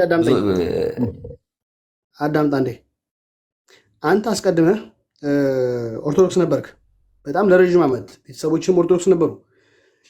ግን ቤተክርስቲያን ውስጥ በዚች ቤተክርስቲያን ውስጥ እያለህ ምንም አይነት የክርስትና እውቀት አልነበረም። ቤተክርስቲያኒቷ አስተምህሮዋን በምንም አይነት መንገድ አታውቀውም ነበረ። የቤተክርስቲያንን ትምህርት አታውቅም ነበር። ከዛሳ የተማርከው ራሱ በቃ አለቀ። ፕሮቴስታንቲዝም ውስጥ ስትገባ በቀጥታ የተማርከው ምንድን ነው? እነሱ የሚያስተምሩትን እነሱ የያዙትን ትምህርት ብቻ ነው። ሰው ሰራሽ የሆነውን ትምህርት ብቻ ነው ያስተማሩ። ኦልሬዲ አንተም መጽሐፍ ቅዱስን ስታነብና ስትገነዘበው ወይም ስትረዳው በአስተማሩ መሰረት ብቻ ስህተት በሆነ መንገድ ተረድተዋል። ስለዚህ አሁን ግን መጽሐፍ ቅዱስ ምን ይላል የሚለውን ዛሬ በጣም በጥቂቱ የኢትዮጵያ ኦርቶዶክስ ቤተክርስቲያን ኢቨን ራሱ ምን አይነት ትምህርት እንዳላት በዓለም አቀፋዊ ያለችው ክርስትና እምነት ምን አይነት ትምህርት አላት የሚለውን ባሮክ አሳየ። ኦልሬዲ ይሄ የባሮክ ትምህርት ወይም የባሮክ አስተምህሮ ሳይሆን የቤተክርስቲያን አስተምህሮ ነው ባሮክ እያሳያለሁ። ስለዚህ የባሮክ ትምህርት ስትናገር ምን ማለት ነው? ይቅርታ ሌላ ፋላሲ አታንሳ። ሳይዘጋብኝ ልጨርስና እንትን እንድንል ገዳጅ ቃል ያሰማለን። ይሄ እኔ ትምህርት አይደለም። እሺ ለምን መሰለህ በሱዬ አሁን የምናገረው ስለ መዳኔ ነው። ለምሳሌ ከዚህ ውጭ እምነት ካለኝ በደንብ ስማ፣ የማምኑን ያንን እምነት እየካድኩት ነው ማለት ነው። ያ ያመንኩትን እምነት ከካድኩት ደግሞ መሞቼ ነው ማለት ነው አይደል? በሱ ባሮክ እሺ አይደለ? በደንብ ስማ። አምን የነበረው አሁን ከተናገርኩት ሌላ ውጭ ከሆነ ግልጽ እንዲሆንልን ነው። እሺ የምደግምልህ እኔ ማምነው ወይም ደግሞ እያመንኩ የነበረው አሁን ለአንተ ከምነግርህ ነገር ውጭ ከነበረ ያ ከአንተ አሁን ለአንተ ከምነግርህ ውጭ የነበረውን ያንን እምነት ስለካድኩት ሞቴን አፋጠንኩኝ ማለት ነው። ምክንያቱም ለአንተ እየነገርኩ ያለሁት እያመንኩት ያልሆነ ነገር ከሆነ ያ ያማምነው የነበረው ነገር ስለካድኩትኝ ያመንኩትን እምነት ስለካድኩ ብቻ ምንድን ነው ማለት ነው? ሞቴ ነው ማለት ነው። ምክንያቱም ያመንኩትን ነገር ስለካልኩት እሱ አይደለም። አሁን እኔ የነገርኩህ ነገር ከተስማማና ደስ ካለ እሰየው። ለምን? ምክንያቱም እኔ ከራሴ ፈጥሬ ያመጣሁት ሳይሆን አንድ የእግዚአብሔር ቃል የሚናገረው፣ ሁለት ቤተ ክርስቲያን የምታምነው፣ ሶስት እኔ አምኜ የምቀበለውና የምኖረው ህይወት ነው ማለት ነው። ስለዚህ ይሄ አምኜ የተቀበልኩት የምኖረው ህይወት ይሰጠኛል ብዬ ለአንተም የምመሰክረው እውነታ ታላቅ የሆነ የእግዚአብሔር ቃል ነው። ስለዚህ ይሄ ትምህርትና አሁን በኤርሳይቷ የምታካሄደው ጥምቀት አይጋጭም?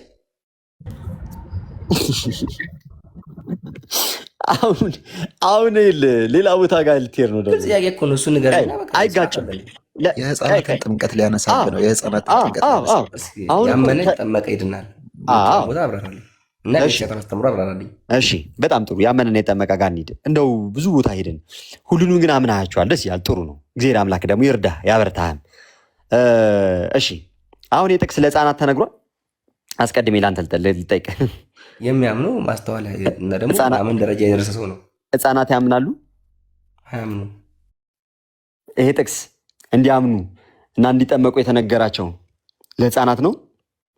ማመን ለሚችሉ ሰዎች እኮ ለህፃናት አይደለም አይደል? አይደለም። ጥቅሱ አስቀድሞ ለህፃናት አይደለም ማለት ነው። ሰው ግን የሚድነው ምንና ምን ሲያደርግ ነው? ሲያምንና ሲጠመቅ። አምኖ ካልተጠመቀ ይድናል? አይድንም። እምነት ብቻ የሚለው ስህተት ነው አይደለም? ናለኝ። እሺ፣ ወደዛ ሀሳብ ቆይ ና፣ ወዴት ነው? ለምን ሸሸው? ለምን ትፈራለች? ምኑን የሸሸሁት? አንድ አድምጠኛ። አሁን የለ ባትሪ እያለቀ ነው እያል ነበረ። ቻርጀሩ አሁን እኮ ለምንድን ነው የምንመላለጠው? አስቀደመ ያመንከውን ነገር ማ እንዳከደው ገባኝ። ሰው የሚድነው የቤተ ክርስቲያን አስተምህሮ እኮ ለመሆኑ እኮ መጽሐፍ ቅዱሱን ማን እንደሚያምነው እያየን ነው። አንተ አስተምህሮ ጋር አይጋጭም? እንዴት እንደማይጋጭ ላሳይ ነው። የህፃናት ጥምቀትን እኔ አሁን አሳያለሁ ከ2 ደቂቃዎች ምናምን ወይ ከ3 ደቂቃ በኋላ ሳክቼ ስጠቀም ብዙ እያደረገልኝ ስላልሆነ ነው።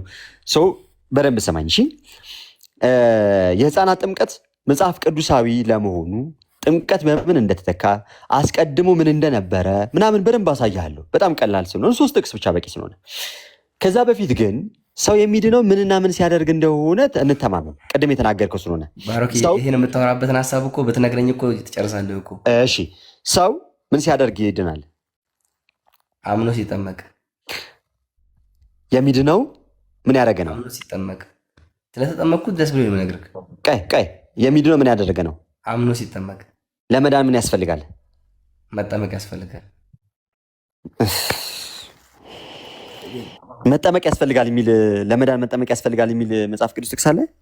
ባሮክዬ፣ ማለት ለምንድን ነው ነገሮችን ስብስብ የምታደርገው? እኔ የባሮክ አስተምሮ እያልኩ ነው የማወራው። ለምን አውቀዋለሁ ታሪክ አስተምሮን። ይሄ መጽሐፍ ቅዱስ የሚናገረው እስካሁን ድረስ ስናወራ ይቅርታና እስካሁን ድረስ ስናወራ ላወራሁባቸው እያንዳንዱ ነገሮች የመጽሐፍ ቅዱስ ጥቅስ እያወጡ አሳይቻለሁ። በጣም ከይቅርታ ጋር አንተ ግን ላወራቸው ለአንዱም ሀሳብ ጥቅስ አላቀረብክም። እሱን ችግር የለውም። ምክንያቱም አንተ ብዙ እውቀት በሱዬ ምኑ ላይ እኔ የሆነ ጥቅስ እሰጥሃለሁ። ያን ጥቅስ አንተ የምጠቅሰው ጥቅስ ግን አንተ የምታምነው እንደማይደግፍና ያሳየው። ለምሳሌ ምን አልከኝ መሰለህ? ጠመቅ ይድናል፣ ያላመነ ይፈረድበታል። አንተ ግን ለመዳመን ያስፈልጋል ሰዓት ለማመን ዝግጁ ነበርክ ወይ? እኔ ርዕሱ ስለ እኔ ነው። እሺ፣ ቤተክርስቲያን አስተምሩ። እሺ፣ እኔ እንዴት እንደጠመቅኩ ታውቃለህ? መቼ እንደጠመቅኩ አልኩህ እኮ። ይኸውልህ መቼ እንደጠመቅኩ ታውቃለህ? እና የአንተ ትምህርት አይጋጭም። አሁን አንተ ለእኔ ወንጌል አማኝ ነው የምትመስለኝ። መቼ እንደጠመቅኩ ታውቃለህ ወይ? አላውቅም። ስለዚህ ካላወቅህ እያወራ ያለው ነገር ስህተት ነው ማለት ነው። በማሳቀው ነገር ደግሞ ሁሉም 40 ቀን የተጠመቀው ከኔ ጀምር። በ40 ቀን የሚጠመቀው ምን ያደረገ ነው? የተወለደ ሕፃን ልጅ የሆነ። እሺ፣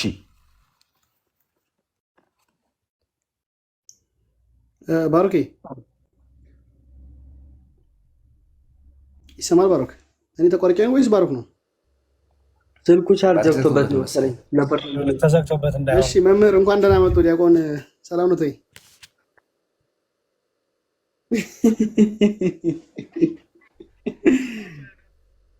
ዲያቆን መዝሙር ያለ። እሺ እንደምን አሉ?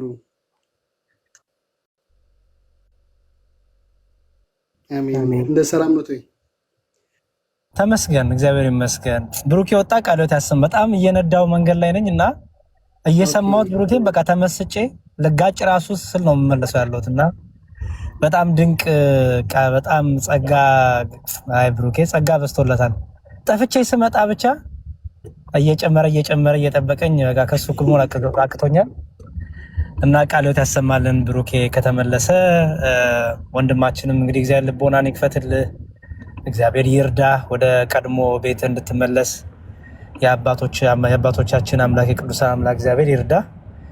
እንደዚህ እየጠየቅ እንትን ማለት ጥሩ ነው። የህፃናት ጥምቀት ላይ ጥያቄ ካለ ከብሩኬ ጋር ቀጥሉና ተመልሷል። ጥቂት ነገሮች ደግሞ እኔ እጨምርልሃለሁ።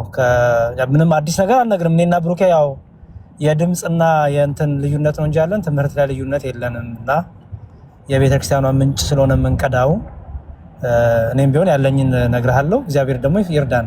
ብሩኬ ቀጥል። እንኳን በሰላም መጣ። እሺ ወንድም አለሜ እግዚአብሔር ይመስገን። ብሩኬ እንዴት ነህ? እግዚአብሔር አምላክ ይመስገን። እንዴት ነህ ያሬዲ? ዛሬ የሰፈሩ ጠባቂ አንተ ነህ ተረኛ? እንቅልፍ የለም?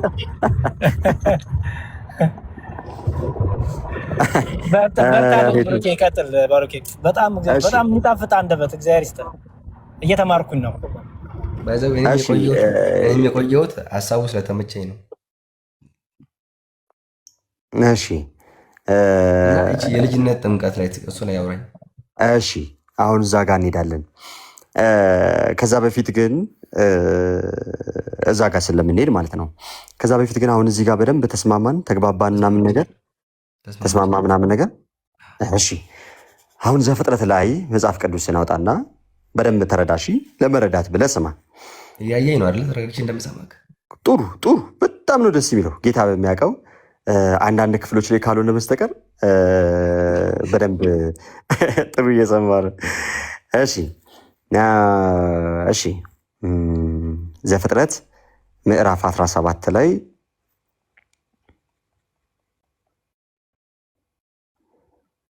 እሺ በደንብ ስማኝ። አብርሃምም የ99 ዓመት ሰው በሆነ ጊዜ እግዚአብሔር ለአብርሃም ተገለጠለትና እኔ ኤልሻዳይ ነኝ፣ በፊቴ ተመላለስ፣ ፍጹምም ሁን፣ ቃል ኪዳኔንም በእኔና በአንተ መካከል አደርጋለሁ፣ እጅግም አበዛሃለሁ አለው። አብርሃም በግንባሩ ወደቀ። እግዚአብሔርም እንዲህ ብሎ ተናገረው፣ እነሆ ቃል ኪዳኔን ከአንተ ጋር ነው፣ ለብዙ አሕዛብም አባት ትሆናለህ። ከዛሬ ጀምሮ እንግዲህ ስምህ አብራም ተብሎ አይጠራ፣ ነገር ግን ስምህ አብርሃም ይሆናል። ለብዙ አሕዛብም አባት አድርጌሃለሁና እጅግም አበዛሃለሁ፣ ሕዝብም አደርግሃለሁ፣ ነገሥታትም ከአንተ ይወጣሉ። ቃል ኪዳኔንም በእኔና በአንተ መካከል ከአንተም በኋላ ከዘር ጋር በትውልዳቸው ለዘላለም ኪዳን አቆማለሁ። ለአንተና ከአንተ በኋላ ለዘር አምላክ እሆን ዘንድ በእንግድነት የምትኖርባትን ምድር የከነዓንን ምድር ሁሉ ለዘላለም ግዛት ይሆን ዘንድ ለአንተና ከአንተ በኋላ ለዘር እሰጣለሁ፣ አምላክም እሆናችኋለሁ። እግዚአብሔርም አብርሃምን አለው፣ አንተ ደግሞ ቃል ኪዳኔን ትጠብቃለህ፣ አንተ ከአንተም በኋላ ዘር በትውልዳቸው በእኔና በአንተ መካከል ከአንተም በኋላ በዘር መካከል የምትመጡበት ቃል ኪዳኔ ይህ ነው፣ ከእናንተ ወንድ ሁሉ ይገረዝ። አንተ አለው፣ በደንብ ስማኝ፣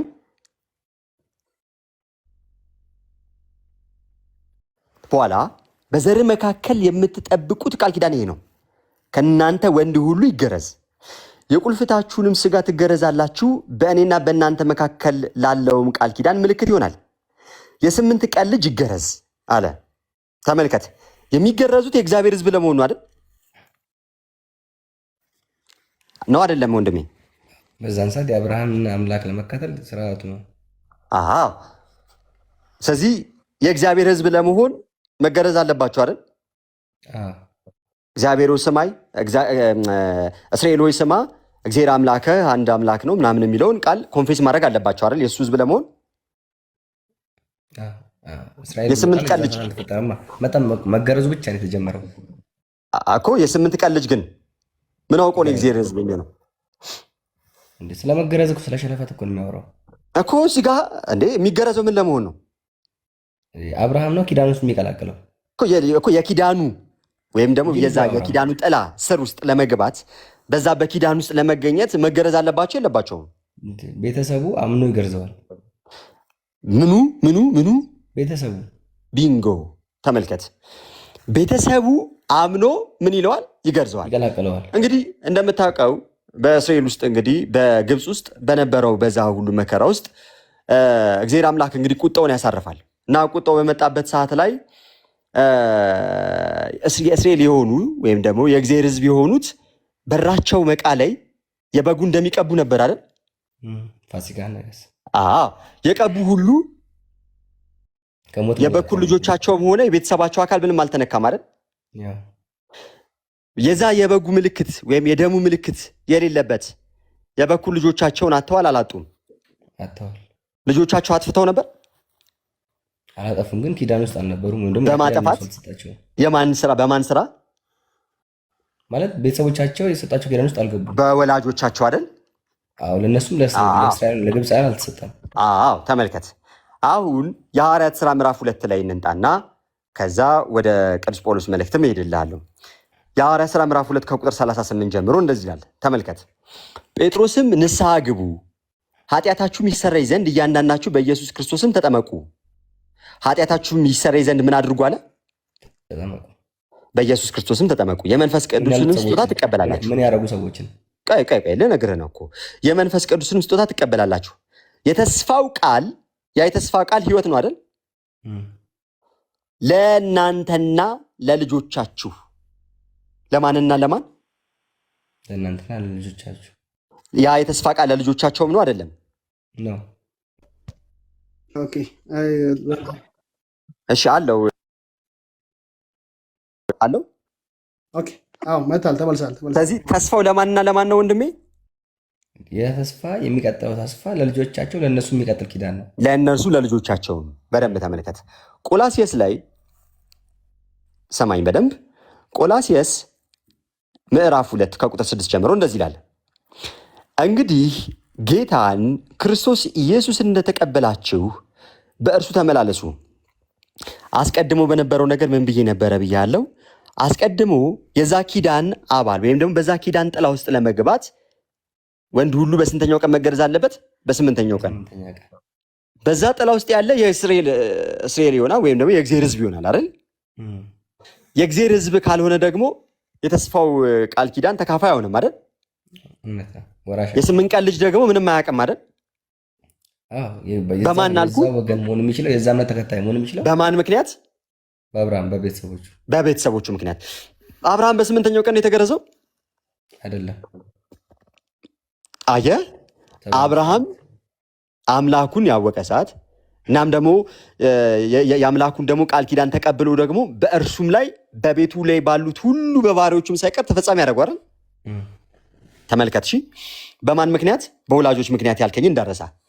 አሁን ቆላስይስ ምዕራፍ 2 ቁጥር 6 ላይ እንግዲህ ጌታን ክርስቶስ ኢየሱስ እንደተቀበላችሁ በእርሱ ተመላለሱ፣ ስር ሰዳችሁ በእርሱ ታነጹ፣ እንደተማራችሁም በሃይማኖት ጽኑ፣ ምስጋናም ይብዛላችሁ። እንደ ክርስቶስ ትምህርት ሳይሆን እንደ ሰው ወግና እንደ ዓለማዊ እንደ መጀመሪያ ትምህርት ባለ በፍልስፍና በከንቱም መታለል ማንም እንዳይማርካችሁ ተጠበቁ። ማንም እንዳይማርካችሁ ተጠበቁ። በእርሱ የመለኮት ሙላት ሁሉ በሰውነት ተገልጦ ይኖራልና ለአለቅነትና ለስልጣንም ሁሉ ራስ በሆነ በእርሱ ናችሁ ተሞልታችኋል። ተመልከት። የስጋንም ሰውነት በመገፈፍ የስጋ ሰውነት መገፈፍ የነበረው ምን ነበረ? ሸለፈት መቁረጥ፣ ግርዘት አይደለ? እሺ በክርስቶስ መገረዝ፣ በእጅ ባልተደረገ መገረዝ በእርሱ ሆናችሁ ደግሞ ተገረዛችሁ። በእርሱ የተባለው ግርዘት ምንድን ነው ከተባለ ይመጣና በጥምቀትም አለ ከእርሱ ጋር ተቀበራችሁ። ተመልከት። ያ ግርዘት በምን ተተካ ይለናል? በጥምቀት ተተካ። በጥምቀት ቅድም ምን ብዬ ነበረ? እነዛ ህፃናት በማን እምነት ይገረዙ ነበረ? በአብርሃም በቤተሰቦቻቸው በወላጆቻቸው። አሁንም ደግሞ ህፃናት በወላጆቻቸው እምነት ምን ይላሉ? ይጠመቃሉ። ከዛስ በኋላ ከማርቆስ 16 ጋር ይጋጨው እንዴ? ራስህ እኮ መጥቼ ጠየቅኩ። ያ ትእዛዝ የተሰጠው ለማን ነው አልኩ? ህፃናት ያምናሉ ያልኩ፣ አያምኑም አልከኝ። ቀይ በዛ ሰዓት ክርስቲያኖች ነበሩ። ያ ስርዓት እኮ የብሉይ ኪዳን ስርዓት ነው። በዛ ሰዓት ክርስቲያኖች ነበሩ። የብሉይ ኪዳን ስርዓት ነው ማርቆስ ላይ የተናገረው። ማርቆስ የተናገረው የብሉይ ኪዳን ስርዓት ነው። የአዲስ ኪዳን ስርዓት የአዲስ ኪዳን ስርዓት። ስለዚህ የአዲስ ኪዳን ስርዓት ማመን መጠመቅ የሚችል ሰው አንድ ሰው ሲያምን ብቻ ነው ይላል። ያመነ የተጠመቀ ይድናል። አንድ ሰው መጠመቅ የሚችለው ሲያምን ብቻ ነው ይላል መጽሐፍ ቅዱስ። ጥቅስ ካለ ስጠኝሽ። እሺ ስጠኝ። እዛው ማርቆስ ወንጌል 16 ላይ ያመነ ምን ይላል? ማመን ያመነ እኮ ታንዲክ እኔማ እየተከራከርኩ የነበረው እኮ ሰው ሐዋርያት ሥራ ምዕራፍ 8 ይቀጣል። አንተ ናበቁበት በፍጹም ልታምን ትችላለህ። አዎ እሱ ሕፃን ልጅ ነው አይደለም። ሰው ታዲያ ማመን የሚችለው እኮ ከፍ ሲል ነው። እሺ ቀይ ሰው የሚድነው አምኖ ሲጠመቅ ነው አይደል? አምኖ ሲጠመቅ ነው አይደል? አምኖ ሲጠመቅ ነው። የክርስቲያን ሕፃን ልጅ ምንድን ነው የሚባለው? ኖርማል ሰው ነው ማለት ሕፃን ነው። ምንም በዛ ቤተሰብ ስር ይሄዳል። ቢሞት ምንድን ነው የሚሆነው? ቢሞት ምንድን ነው የሚሆነው? ሕፃን ሆኖ ቢሞት እንግዲህ ስላላመነ ልጅ ከሆነ ሲጀምር መንግስተ ሰማያት የሚወርሰው ሕፃን ልጅ ከሆነ ከሞተ ግን ልጅ ከሆነ መንግስተ ሰማያት ይወርሳል የሚል ጥቅስ አለ። አንተም ግን ሳያምን ከሞተ መንግስተ ሰማያት አይወርስ የሚል ጥቅስ ያውን ዩቱብ ፋላሲ አትስራ። እኔ የጠየቅኩን ጥያቄ መልስልኝ በደንብ አስተውል። በጣም ረጅም ሰዓት አውርተናል ነው በጌታ ቆላሴስ ላይ ጥምቀት ግርዘት በምን ተተካልን? አጭር ጠይቅና በቃ ከኔ ጋር ረጅም ሰዓት አውራ። ስለዚህ በደንብ አስተውል። ህፃናት ይገረዙ የነበሩት በስንተኛ ቀናቸው ነበር? በስምንተኛ ቀናቸው። እነሱ አውቀው ነበር የሚገረዙት አይደለም? የዛ ቤተሰብ አባል የዛ እምነት ተከታይ አባል። በማን እምነት? በአብርሃም በቤተሰቦቻቸው። ተመልከት። ያ ግርዘት በምን ተተካ ተባባል? በጥምቀት ተተካ። ስለዚህ አሁን ክርስቲያኖች ወይም የክርስቲያን ልጆች ህፃናቶች በማን እምነት ይጠመቃሉ? የእምነቱ ተከታይ ለመሆን እንጂ አምነው አይደለም የሚጠመቁት። በማን እምነት ይጠመቃሉ? በቤተሰቦቻቸው እምነት ይጠመቃሉ። ቤተሰቦቻቸው ስለዚህ ሁለቱንም ያዝልኝና ያን የነበረው በኪዳኑ ስር ለመግባት በምን ተተካ ተባባል? በጥምቀት ተተካ። ህፃናቶች ደግሞ በማን እምነት ይጠመቃሉ ተባባል? በቤተሰብ እምነት። ስለዚህ እምነት አሁን ይህንንም ያዝ እናድርገውና ያድናቸዋል። አንዴ በደንብ ለምን እንደሚድኑ አሳያለሁ። መጠመቅ ምን ይሰጣል? መጠመቅ ምን ይሰጣል? ድነት ይሰጣል። ድነት ይሰጣል። ስትጠመቅ ክርስቶስን ትለብሳለህ አይደል? ቀደም እንደተነጋገር ነው።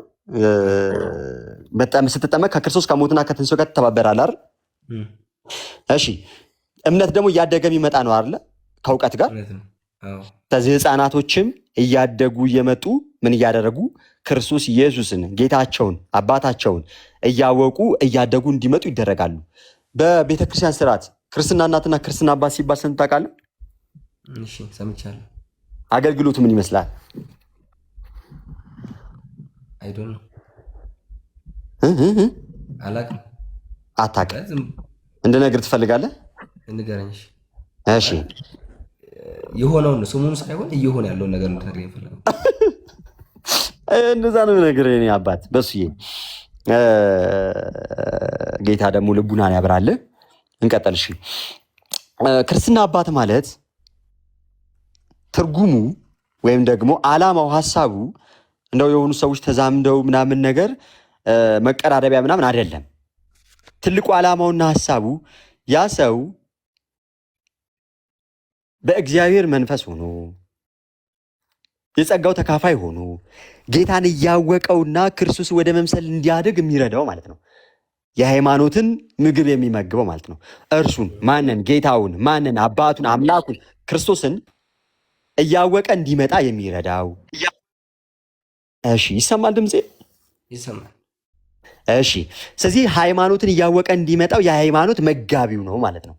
ከዛ ከክርስትና አባቱ ምን ይጠበቃል ማለት ነው? ክርስቶስን የሕፃን ልጅ እያወቀ እንዲመጣ ምን ማድረግ? ማገዝ። በደንብ ስማ። ሰው እስከ መጨረሻ ካልጸና ሊድን ይችላል። ማቴዎስ ወንጌል ምዕራፍ 4 ቁጥር 13 ላይ እስከ መጨረሻ የሚጸና ግን እርሱ ይድናል ይላል። እስከ መጨረሻ ለመዳን እስከ መጨረሻ መጽናት አለበት አይደል? አንድ ሰው መልካም የሆነ የሃይማኖት ፍሬ ካላፈራ ሊድን ይችላል ወይም ድነቱ ተፈጻሚነት ሊያገኝ ይችላል? አይችልም። እምነቱ ከምን ጋር መያዝ አለበት? ከስራና ከፍሬ ጋር አይደል? ያ ፍሬ ከሌለው ይቆረጣል አይቆረጥም? ይቆረጣል። ፍሬ ማፍራውን ዛፍ እሱ ይቆርጠዋል። አዎ እውነተኛ የወይን ግንድ እኔ ነኝ፣ ገበሬውም አባቴ ነው። በእኔ ያለ ፍሬ የማያፈራውን ቅርንጫፍ ያስወግደዋል ብሏል። ስለዚህ ያንን ፍሬ የሚያፈራው ወይም ደግሞ ያንን ፍሬ አፍሪው ቅርንጫፍ ከግንዱ የተለየ ነው፣ ከግንዱ የተጠበቀ ከግንዱ ጋር ሆኖ ነው። ፍሬ የሚያፈራው ከግንዱ ተለይቶ አይደለም አይደል? አይደለ? እውነት ነው። በጣም ጥሩ። ስለዚህ እነዛ ህፃናት ታዲያ የክርስትና አባቱ ያስጠምቀዋል ድጋሚ? ጥምቀት ስንት ነው ብለናል ቅድም ስንነጋገር? ያድጋል ስላልከኝ እኮ ነው ያመነ የሚጠመቀው። አንተ ቆይ በእውቀት አታድግም እንዴ? አድጋለሁ። ክርስቶስን ይበልጥ እያወቅከው ቃሉን በደንብ እየተረዳ ትመጣለህ አትመጣም? በደንብ እንረዳለሁ እንጂ በፊት ከምታውቀው እውቀትና አሁን የምታውቀው እውቀት እኩል ነው አይደለም? አይደለም። በቃ ስለዚህ ህፃናትን አይደለም ያመነ ይጠመቀ ይድናል። ማምነው ደግሞ ሳድግ ነው ሳውቅ ነው። እሺ ሳታምን ብትሞት የክርስቲያን ልጅ ሆነ ሳላምን ብሞት ያው ሲኦልና ሞርሰው በጌታ ስም ሲኦል ነው የምትወርሰው። ሳላምን ከሞትኩ አብርሃም አምኗል፣ እምነቱን ጽድቅ ሆኖ ተቆጥሮለታል አይደል? አብርሃም አዎ የተስፋው ቃል ኪዳን ተካፋይ ነበር አይደል? አዎ። ይስሐቅስ የእሱ ተካፋይ የኪዳኑ ተካፋይ ነው። የኪዳኑ ተካፋይ ሲሆን በስንት ቀኑ ነበር? በ8 ቀኑ። በቃ እያልኩ ያለሁት የነበረው እሱ እኮ የብሉይ ኪዳን በህፃናት ጥምቀት አዲስ ኪዳን እኮ ያወራ ያለ ነው። በምን ተተካ ተባባልን ቅድም? በጥምቀት ተተካ። ተተክቷል አልተተካም? ተተክቷል በጥምቀት። ከተተካ ታዲያ ምንድን ነው የምታዘገኝ? ስለዚህ በ8 ቀን የተተካው ነው ወይስ በማመን የተተካው? የዛን ሰዓት ማመን አይጠበቅባቸውም። የሚታይ ነገር የሚሰማ ነገር የለም። አሁን ግን የሚታይ የሚሰማ ነገር አለ። ያኔ የሚታይና የሚሰማ ነገር ነበረ። በ8 ቀኑ ምንም የለም። ታዲያ ነበር የምትለኝ ምንድን ነው? በሱ ከየት እያመጣ ነው? በዛን ሰዓት የሚሰማ የሚታይ ነገር የለም። ለአብርሃም ኪዳን ተነገረው። አብርሃም ይህን ኪዳን አስፈጽማ ነው። ከዛን ልጁ ተከተለው። የሚታይ እንዴ? አብርሃም የሰማው ወይም ደግሞ አብርሃም ያመነው የሚታይ የማይታይ ነገር ነው? ገባኝ። ኪዳኑ ለአብርሃም ተነገረው። የማይታይ ነገር ነው ወይ? እናንተ መጽሐፍ እኮ አለን። የማይታይ ነገር ነው ወይ? አብርሃም ሰማ። ከዛ በኋላ ግን ልጆቹ አላዩም፣ አልሰሙ። እሺ አሁን ልጆቹ ሰምተዋል አላዩ አይተዋል እያልኩ አይደለም። አብርሃም ተጨባጭ የሆነ የሚታይ እውነተኛ አምላክ የሆነውን እግዚአብሔርን አምኗል አላምንም? አብርሃም አምኗል። አብርሃም አመነ፣ ጽድቅ ሆኖ ተቆጠረለት። እሺ በደንብ ስማኝ። ያ አብርሃም ያመነው በዛ እምነት ጥላ ውስጥ ይስሐቅ አለ የለም? ይስሐቅ ተገርዞ ገባ እኮ አለ የለም? አለ። ይስሐቅ በዛ ኪዳን ጥላ ውስጥ ለመግባት የ8 ቀን ልጅ ነበር አይደል? በዛ ሰዓት ይስሐቅ ማመን ይችል ነበር? አይችልም። ቤተሰቡን የሚያስገባው በማን እምነት? በአባቱ እምነት። እሺ በደንብ ስማ። አሁን እየነገርከኝ ያለውን አንተ በደንብ አስተውል ስማ። እሺ በጣም እየደከመኝ ለሰዓታት ተዳረቅን። አጥንቼ እመጣለሁ ብለኛል። ፎሎ ማድረጊያለሁ። ፎሎ መልስ። አሁን ይሄ ጥምቀት በምን ተተካል ተባባል? በጥምቀት ተተካ። ይሄ ግርዘት በምን ተተካ ተባባል? በጥምቀት። በደንብ ስማ። አሁን አንድ ሙስሊም ህፃን ልጅ ሙስሊም የሆነ ያላመነ ህፃን ልጅ ይጠመቃል? አይጠመቅም። ማለት እነሱ አስተምሮ ነው። ሻም አይጠመቅም። ለምንድን ነው የማይጠመቀው? እነሱ አስተምሯቸው አይደለም። ለምንድን ነው የማይጠመቀው? ስላላመን አይደል? እነሱ ይህን ነገር ተካፋይ አይደሉም እኮ። ስላላመን አይደል? አይደለም። ሙስሊም ያምናል እንደ ክርስቶስን። ኦኬ አዲስ ነገር ሰምቶ ይሄ እናንተ አስተምሮና የእነሱ አስተምሮ ይለያያል። ሰው የሚጠመቀው ምን ሲያደርግ ነው? ሲያመን ብቻ ነው። ስለዚህ የሙስሊም ልጅ ለመጠመቅ ቤተሰብ ምን ማድረግ አለበት? ይኸውልህ የሙስሊም አስተምሮ ከእኛ ክርስትና አስተምሮ ጋር ይገናኛል። የሙስሊም ልጅ ለመጠመቅ ቤተሰብ ምን ማድረግ አለበት? በሙሉ ወደ አንድ እምነት መምጣት አለበት። ወደ ምን እምነት? አንድ የሚባል ብዙ እምነት እኮ አለ። ክርስቲያን ለምን ሁሉ መጠመቅ አለባቸው? ስማኝ በደንብ። ለምሳሌ ወደኛ ቤት ሙስሊሞች ሲመጡ መዳረቅ ሆነ እና የሙስሊም ልጅ ለመጠመቅ ምን ማድረግ አለበት? አንዴ መልስ። ሙሉ ሙስሊሞች ወደኛ ቤት ሲመጡ የሙስሊም ልጅ ለመጠመቅ ምን ማድረግ አለበት? ሁለት ዓመት አናጠምቅም። በሱ የሙስሊም ልጅ ለመጠመቅ ምን ማድረግ አለበት? ክርስቲያን ለመሆን መጠመቅ አለበት። ክርስቲያን ለመሆን ምን ማድረግ አለበት? መጠመቅ አለበት። የሙስሊም ልጅ ሙስሊም የሆነ ሰው ልጆቹ አይጠመቁም እኛ ጋር ሲመጡ። እኔ እኮ እናንተ ጋር ምን አለ እኮ አይደለም እኮ ጥያቄ። እናንተ ጋር ሲመጣ ምን ማድረግ አለበት? እኔ የሙስሊም ልጅ ቤተሰቡ ማድረግ ስላለበት እኮ ነው የጠየኩ። ቤተሰቡ በሙሉ ወደ ክርስትና አስተምሮ ሲመጡ ነፍስ ያወቁት የገባቸው ይጠመቃሉ። ገና የሆኑት ግን ጊዜ ይሰጣቸዋል። እኔ እኮ ስለአንተ አስተምሮ እኮ ንገረኝ አላልኩም? እሺ በክርስትና አስተምሮ። እሺ ቆይ ምን ችግር አለው? እንደዚህ እናድርግ። እንግዲህ አንተ እምነት እንግዲህ መስራች ወይም ደግሞ አንተ የምታምኑ እንደሱ ባይሆንም ከማርቲን ሉተርን ጀምርና ከ1517 በፊት የህፃናት ጥምቀትን የተቃወመ አለ። እሱ እንኳን ይቀበላል። ባይዜ መካነ ኢየሱስ ህፃናትን ታጠምቃለች። ታውቃለህ? ታውቃለህ አይደል? ለምንድን ነው የሚያጠምቁት እነሱ ህፃናትን? ሰው ልጅ ያድጋል ብላላ በማስተማር ለምንድን ነው የሚያጠምቁት ነው ያልኩህ። መካነ ኢየሱስ ህፃናት አንተ በምትለው አሁን በዚህ ግርዘቱን ስርዓት እነሱ ለሚቀበሉት። እሺ ህፃናት የዘላለምን ህይወት እንዲያገኙ ያስፈልጋቸዋል አያስፈልጋቸውም? ያስፈልጋቸዋል። እሺ ዮሐንስ 3:5 ላይ ሰው ከውሃና ከመንፈስ ካልተወለደ በቀር የእግዚአብሔር መንግስት ሊወርስ አይችልም ይላል፣ ወይም ደግሞ ሊያይ አይችልም አለ። ስለዚህ ሰው ምንም ሳያውቁ የሚጠመቁት ማለት ነው። ምንም አንድ ጊዜ አሁን የምሰጥ ጥቅስ ላይ የተሆነን ብዙ ቦታ ከምንሄድ እዛ ላይ የሆንን እናውራ። ሰው ከምንና ከምን ከተወለደ ነው የእግዚአብሔር መንግስት የሚያየው? ከውሃና ከመንፈስ። ከውሃና ከመንፈስ። ህፃናት ሰው ናቸው አይደሉም? ሰው ናቸው አይደል? በደንብ ስማኝ እሺ። ህፃናት ሰው ከሆኑ ምንድን ነው የሚያመጣብኝ? አንድ ጊዜ 20 ሰከንድ። እሺ መጥቻለሁ አይደለ? ምን እያወራን ነበር? እሺ ሰው ስለዚህ አሁን ህፃናትን ያገለለ ጥምቀት እንደሌለ ቅድም ሐዋርያት ሥራ ምዕራፍ 2 ላይ አሳይቻለሁ። በዚህ በሐዋርያት ሥራ ምዕራፍ 16 ላይ ደግሞ አንድ ጥቅስ ላነብልህና ምናልባት ከኔ ጋር ያለንን ነገር እዚህ ጋር እንቋጫለን። እንግዲህ ያው ታውቀዋለህ ብዬ ተስፋ አደርጋለሁኝ። ከቁጥር 19 ጀምሮ ያለውንም ላነብልህ። ጌቶቿም የተርፋቸው ተስፋ እንደወጣ ባዩ ጊዜ ጳውሎስና ሲላስን ይዘው ወደ ገበያ በሹማምንት ፊት ጎተቷቸው። ወደ ገዢዎችም አቀርበው እነዚህ ሰዎች አይሁድ ሆነው ከተማችንን እጅግ ያናውጣሉ። እኛም የሮሜ ሰዎች ሆነን እንቀበላቸውና እናደርጋቸው ዘንድ ያልተፈቀደልንን ልማዶች ይናገራሉ አሉ። ሕዝቡም አብሮ ተነሱባቸው። ገዢዎች ልብሳቸውን ገፈው በበትር ይመቷቸው ዘንድ አዘዙ። በብዙም ከደበደቧቸው በኋላ ወደ ወህኒ ጣሏቸው። የወህኒም ጠባቂ ተጠንቅቆ እንዲጠብቃቸው አዘዙት። እርሱም የዚህን አይነት ትእዛዝ ተቀብለው ወደ ውስጠኛ ወህኒ ጣላቸው። እግራቸውንም በግንድ አጣብቆ ጠረቃቸው ወይም ደግሞ አጥብቆ አሰራቸው። በመንፈቅ ሌሊት ግን ጳውሎስና ሲላስ እየጸለዩ እግዚአብሔርን በዜማ ያመሰግኑ ነበር። እስረኞችም ያደምጧቸው ነበር። ድንገትም የወህኒው መሰረት እስኪናወጥ ድረስ ታላቅ የምድር መንቀጥቀጥ ሆነ። በዚያን ጊዜም ደጆች ሁሉ ተከፈቱ፣ የሁሉም እስራት ተፈታ። የወህኒም ጠባቂ ከእንቅልፉ ነቅቶ የወህኒው ደጆች ተከፍተው ባየ ጊዜ እስረኞች ያመለጡ መስሎት ራሱን ይገድል ዘንድ አስቦ ሰይፉን መዘዘ። ጳውሎስ ግን በታላቅ ድምፅ ሁላችን ከዚህ ያለንና በራስህ ክፉ ነገር አታርግ ብሎ ጮኸ። መብራትንም ለምኖ ወደ ውስጥ ሮጠ። እየተንቀጠቀጠም ከጳውሎስና ከሲላስ ፊት ተደፋ። ወደ ውጭም ወጥቶ ጌቶች ሆይ እድን ዘንድ ምን ማድረግ ይገባኛል አላቸው። እድን ዘንድ ምን ማድረግ ይገባኛል አላቸው። እነርሱም በጌታ በኢየሱስ ክርስቶስ እመን አንተና ቤተሰቦች ትድናላችሁ አሉት። አንተና ማንህ?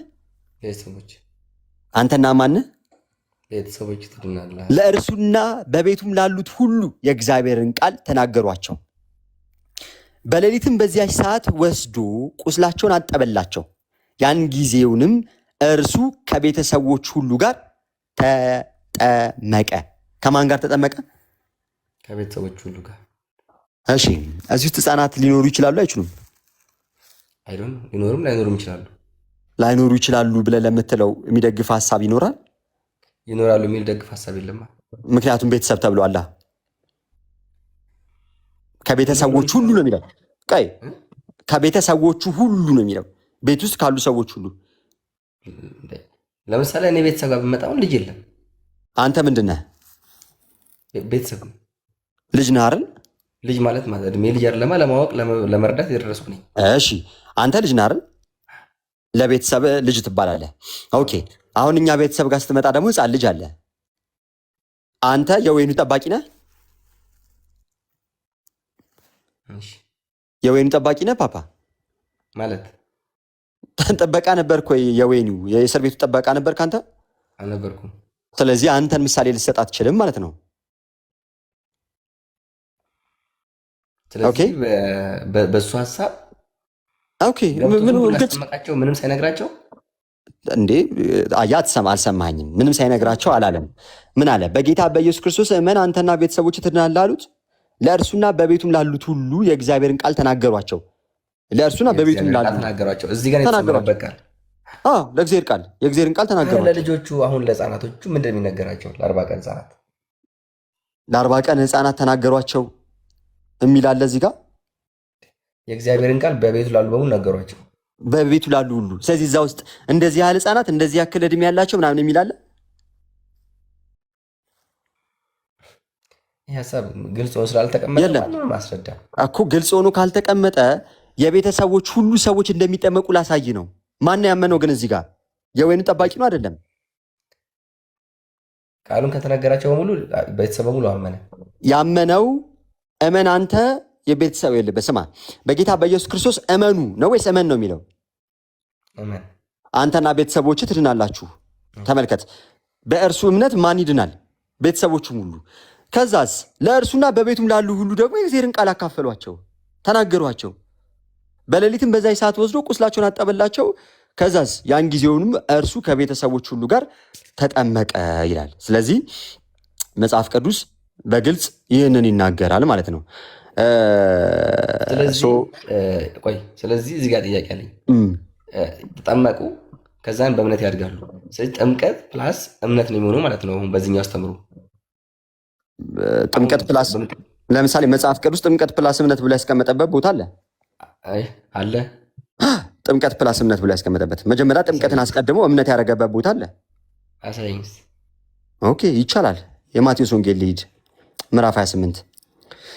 እንደው እንዳንተ አመጣጥ ልምጣ ብዬ እንጂ እንደዚህ ነው እያልኩ ግን አይደለም። እሺ፣ ለምሳሌ የማያምን ሰው ከተጠመቀ በኋላ ያምናል እያልኩ አይደለም። ግን አሁን አንተ ላመጣው ሎጂክ እንደማያስገድድ ያመነ የተጠመቀ ይድናል ይላል ማቴዎስ ወንጌል ምዕራፍ 28። ሂዱ በአቦሎ ሲያጠምቋቸው ደቀ መዛሙርት ያድርጓቸው አይልም። ይቅርታና አይልም። እንዲህ ይላል፣ እንግዲህ ሂዱና አሕዛብን ሁሉ በአብ በወልድና በመንፈስ ቅዱስ ስም እያሳመናችኋቸው ይላል አይልም?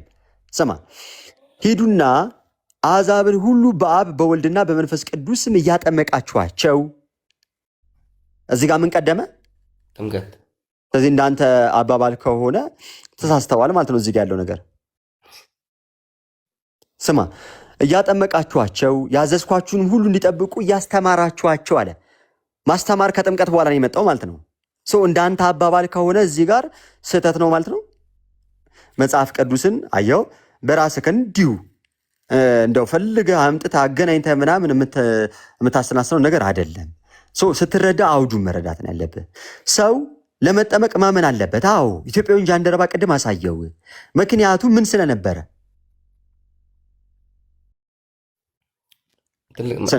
ማመን ስለነበረበት። ካመነ በኋላ ምን ሆነ? ተጠመቀ። አሁን እዚህ ጋር ግን የወይኑ ጠባቂ እርሱ አመነና በእርሱ ስር ያሉ ቤተሰቦች ሁሉ ምን አሉ? ቃሉ ተነግሯቸው አመኑ፣ ተጠመቁ። አሁን እዚህ ጋር ቃሉ ከተነገራቸው በኋላ መጠመቃቸው ይናገራል። ሳያምኑ ተጠመቁ ልንል አንችልም። ልጆቹ ይጠመቃሉ፣ ማመን የሚችሉ ደግሞ ያወቁ ደግሞ ያምናሉ። ምንም ጥያቄ ስለሌለው ማለት ነው። ይህንን በደንብ ተመልከት፣ ይህንንም ያዝ። እሺ፣ በዚህ በአንደኛ ቆሮንቶስ ምዕራፍ 1 ቁጥር 16 አካባቢ ላይ መለጠፍ የምትችሉ ካላችሁ ለጥፉልኝ። ይሄንኛው እንትን ስለሌለው ነው። እሺ፣ አንደኛ ቆሮንቶስ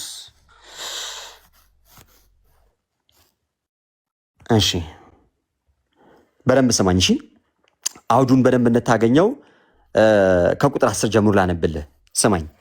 አንደኛ ቆሮንቶስ ምዕራፍ 1 ከቁጥር 10 ጀምሮ፣ ነገር ግን ወንድሞች ሆይ ሁላችሁ አንድ ንግግር እንድትናገሩ በአንድ ልብና በአንድ ሐሳብም የተከበራችሁ እንድትሆኑ እንጂ መለያየት በመካከላችሁ እንዳይሆን በጌታችን በኢየሱስ ክርስቶስም እለምናችኋለሁ። ወንድሞች ሆይ በመካከላችሁ ክርክር እንዳለ ስለ እናንተ የቀሎኤ ቤተሰቦች አስታውቀውኛልና ይህንንም እላለሁ፣ እያንዳንዳችሁ እኔ ጳውሎስ ነኝ፣ እኔ የአጵሎስ ነኝ፣ እኔ የኬፋ ነኝ፣ እኔስ የክርስቶስ ነኝ ትላላችሁ እያለ ይመጣና ቁጥር 16 ላይ እንደዚህ ይላል። በደንብ ስማ። የእስጢፋኖስንም ቤተሰቦች ደግሞ አለ አጥምቄአለሁ፣ ጨምሬ ሌላ አጥምቄ እንደሆነ አላውቅም አለ። የማንን ቤተሰቦች አለ? እስጢፋኖስን ቤተሰቦች። የእስጢፋኖስ ቤተሰቦች ተጠምቋል አልጠመቁም? ተጠምቀዋል። እዚህ ጋር ሕፃናት አልተጠመቁም ብሎ የሚያሳይ ክፍል ይኖራል? አይኖርም አይደል? አይኖር። አየው ቤተሰብ የሚባለው ክፍል ውስጥ ግን ሕፃናት ግን እንዳሉ ግን ግልጽ ነው አይደል? ሁሉም ወደ እምነቱ እኮ ወደ አካል ሲቀላቀሉ ነው አይደል? ይሄ ሀሳብ አሁን እኮ ነው የምለው። ሕፃናት የሚለው ክፍል ውስጥ ግን ቤተሰብ የሚለው ክፍል ውስጥ ግን ሕፃናት እንዳሉ ግን ግልጽ ነው አይደል? ስለዚህ ወልደ ይሄን አሁን ግልጽ አግቶ አላስቀምጠውም ይሆናል በሚል ግምት ነው ቤተሰብ እያጠመቀኝ። ኖ ግምት ሳይሆን ቤተሰብ የሚባል ካለ ሕፃናትም ይኖራሉ። አሁን ለምሳሌ እኔ ባምን በደንብ አድምጠኝ። እኔ አምኜ ጠመቅና ልጆቼንም አስጠምቃለሁ። ለምንድን ነው የማደርገው ይህንን? ምክንያቱም ያንን ጥምቀት እንዲጠመቁ የማደርገው አንድ ክርስቶስን እንዲለብሱ፣ ሁለት በጸጋው እንዲያድጉ። ኦኬ። ከዛ በኋላ እንዳልኩ ቅድም ክርስትና አባትና እናት ይኖራቸዋል። ሴት ከሆነች ክርስትና እናት፣ ወንድ ከሆነ ክርስትና አባት። ከዛ ደግሞ ጌታቸውን በደንብ እያወቁ ጥንካሬውን፣ እምነቱንም እውቀቱንም በደንብ እያዳበሩ እንዲሄዱ ይሆናሉ ማለት ነው። ስለዚህ ይህንን በደንብ አጥና። ቤተክርስቲያኒቷ አስተምሮን እንጂ እዛን ሰዓት ህፃናትን ትቶ ያስጠምቅ። አሁን ሴትና ከፕሮቴስታንቱ ይቅርታና አሁን ወደ አንተ ደግሞ ላድርገው። በጣም ረጅም ሰዓትን ስለልስ ነበረ። መካነ ኢየሱስ የህፃናትን ጥምቀት እንደምትቀበል ታውቃለህ? አውቃለሁ። ስለዚህ ከአንተ ደግሞ ሉትራን ደግሞ ይቀድማሉ አይደል? ማለትም አንተ ፔንቴኮስታል ነህ፣ ከአንተ ደግሞ ሉትራን ደግሞ ይቀድማሉ አይደል? አንተ ከእነሱ በኋላ የመጣ ነህ። ሉትራን ምንን መሰረት አድርጋ ነው የምታጠምቀው? ሉትራን ተሳስተዋል ካልከኝ፣ አሁን ሉትራኖች ተሳስተዋል ካልከኝ የአንተ የእምነት ጀማሪ የሆነው የአምስት ሶሎዎች ኦኬ አስጀማሪ የሆነው ያስተዋወቀው እናንተ እንደምትሉት እንግዲህ መገለጥ መጥቶለት ነው ትላላችሁ። መገለጥ እንዳልሆነ ግልጽ ነው። እሺ እንዳንተ ልበልልና ያንን መገለጥ ይዞልህ የመጣውን ትምህርት የዛ ትምህርት ባለቤት የሆነው አስተማሪ የሆነውን በሱ ስር ካልሆንክ ራሱ ፕሮቴስታንት ልትባል አትችልም ማለት ነው። ለምሳሌ ሉትራኖች ህፃናትን ያጠምቃሉ። በምን መሰረት ነው የሚያጠምቁት? በዚህ ቃል መሰረት። ለምን ጠይቂያቸዋለሁ? እኔ ማውርቻለሁ ከነዚህ ሰዎች ጋር። በየትኛው ቃል መሰረት? በአብርሃም ኪዳን በግርዘት መሰረት እና ደግሞ ዛሬም ግርዘቱን ያገለግለናል በሚለው ሀሳብ። ግርዘት አሁንም ያገለግላል ብለው ያምናሉ እነሱ። ጥምቀት ሆኖ ቆላስይስ መልእክት ላይ ያለው አሁን እነሱ አንድ ጊዜ በጣም ይቅርታ፣ አሁን እነሱ ግርዘት ያድናል ብለው ያምናሉ እንዴ? ግርዘት ሳይሆን ጥምቀት። ያ ግርዘት በጥምቀት ተተክታል ብለው ያምናሉ አይደል? መካነ ኢየሱስ ድናለች? አታውቅም? ግን እኔ እምነት ማለት ሰው ፕሮቴስታንት ድኗል አልዳንም? አሁን እንደ መጽሐፍ ቅዱስ ብቻ እያወራለ ነው። ፕሮቴስታንት እንዴ ያለህበትን ቦታ እኮ እንትን አልክ። አሁን እኮ አንተ እንደ ቸርች ነው እየሞገትክ ያለው። ፕሮቴስታንቶች ድነዋል አልዳኑም? በክርስቶስ የሚያምን በሙሉ ድነዋል። እሺ በደንብ ስማ። የህፃናትን ጥምቀት የሚቀበሉ ወይም ህፃናትን የሚያጠምቁ አልዳኑም? የተጠመቁት ህፃናቶቹ አልዳኑም። ስለዚህ በአንተ አስተምሮ መካነ ኢየሱስ አልዳነችም ማለት ነው። ህፃናቶቹ በሙሉ ባይዘው መካነ ኢየሱስ ደግማ ታጠምቃለች።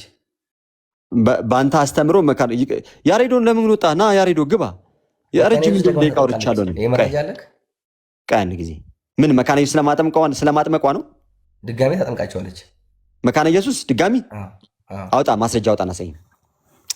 አሁን ያለ ማስረጃ እስካሁን ድረስ ይኸው ስናወራ አንዲት ማስረጃ ሳሰጠኝ ስላወራ፣ ያለዚህ ግን ማስረጃ ግን እስካሁን ከአንተ ጋር ማስረጃ አውጣና ሳይ። ታጠምቃለች ድጋሜ። ሞባይል ያለች ዳታ በምን ይኸው ና ገጽ ንገረኝ። ስንት ገጽ ስንት ነው? ወተና ሂድ፣ ችግር የለም ሂድ። ከነሱ መጽሐፍ ላይ እሺ፣ ወጥቼ መጣሁ። እሺ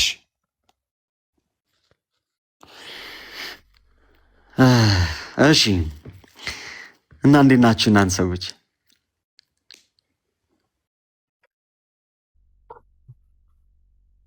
አሜን አሜን አሜን። ሁላችንን የሚያሰማን አይ ቲንክ ያሬዲ ወይ ድራይቭ ያደረገ ምናምን ይሆናል። አዎ ቅድም እንደዛ ብሎ ነበር። ምን አልከኝ? ሰላም ልላቸው ፈልጌ ነበር። በጣም ቃልሻ በለና። እሺ አንድ ጊዜ ከሺ እኔ አንድ ጊዜ ላስተካክል። እናንተ አውሩ እስከ ሰላም ተባባሉ። አንዴ መጣ። እሺ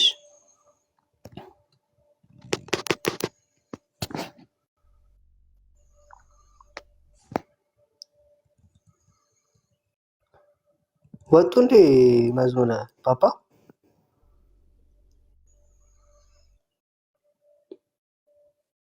እሺ መጥቻለሁ። እሺ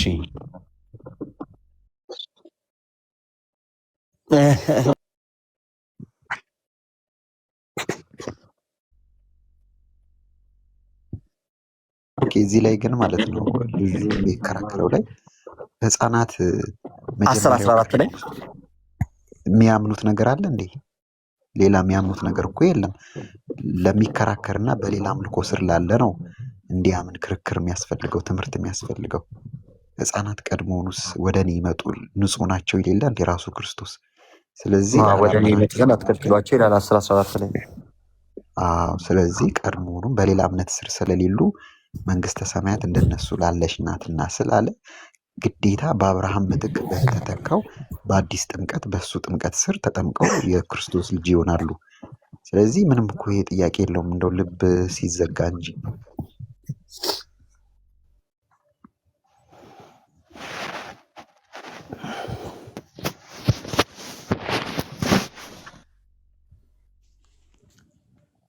ባሮክ ያለ እሺ መጥቻለሁ መሰለኝ። ይሰማችኋል አለው? አዎ ይሰማል። እሺ አንድ ሜንሽን የተደረግኩ ነበር ጥምቀት። እኔ ጋር ግን የሆነ ጽሁፍ እየመጣ ነበረ። ባይዜ ለምን እንደሆነ አላቅም። የሆነ ሪስትሪክሽን ነገር ነው መሰለኝ። አላቅም እንዴት እንደሆነ አላቅም። መቶልኝ ነበረ። እኔ ጋር በተደጋጋሚ ያው እንትን እያደረገ ነበርና አለ። እኔ እኮ ደጋጋሚ የመጣብኛል ማለት ነው። ጽሁፍ ይጽፍብኛል። ከዛ በኋላ ምንድን ነው ይሄ ነገር ምናምን ብዬ ቼክ አደርገዋለሁ። ከዛ ደግሞ ትስል ደግሞ ይጠፋብኛል ማለት ነው። የሆነ ሳለ እያወራው በጣም እንትን ያደርጋል። አሁን በቃ ይሄ ቲክቶክ ፕላትፎርም እንትኑን ቀይረውት እንዳለ ማለት ነው። ሙሉ ከምን እንደሚደረግ ራሱ በጣም ነው ግራ የሚያጋባው። እሺ አሁን መጥቻለሁ። አዎ በሰላም መታለው። እንደምን አለ አለ ገዳይ። እሺ እስኪመጣ ድረስ እንጠብቀዋለን። ወንድማችን በሱ መጥቷል። አልተመለሰም። እሱ እንኳን ግን በጣም እውነት እግዚአብሔር የአገልግሎት ዘመንህን ይባርክልህ። በጣም ነው እናመሰግነው። እኛም በጣም ብዙ ነገር ተምረናል፣ ብዙ ነገር አውቀናል። ከዚህም በላይ የምታገለግልበት እድሜና ማስተዋሉ እንደማያድልህ እግዚአብሔር። አሜን አሜን አሜን አሜን። ጌታ ያክብርልኝ። ባሮኬ ወይ ቃልሻ እውነት በድጋሚ ቃልት ያሰማለን እና ደግሞ ማለት እሺ ይቅርታ ማቴዎስ 28 ነበረ ቅድም እንትን ስለ የነበረው ጠቅሽ የነበረው ምንድነው ስሙ ጠይቀኝ ለነበረው ዋንስ ምን አልከኝ ቃልሻዬ? አይ አሁን ቅድም ስለ ህፃናት ላይ እያነሳ የነበረው ጥያቄ ማለት ነው። እሺ ማለት የእነሱ ህፃናት መች ነው የሚድኑት? አልመልስልህ እኮ አለኝ እኮ ያንተ ልጅ ምን ይባላል እኮ ያልኩትኝ እኮ ለዛ ነው። አሁን የእነሱ ህፃናት መች ነው የሚያምኑት? መች ነው የሚድኑት? ምንም ተስፋ የላቸውም ማለት ነው አይደለ? ወይ ደግሞ መች ነው የሚያውቁትኝ? የክርስቶስን አውቀህ የምትጨርስበት እድሜ አለ ወይም ኤግዛክት በዚህ እድሜ ነው የምታውቀው የሚባል ነገር አለ? አረ ምንም በዚህ ገደብ ላይ ያውቃል ምናምን ተብሎ የተቀመጠ መጽሐፍ ቅዱስ ጥቅስ የለም።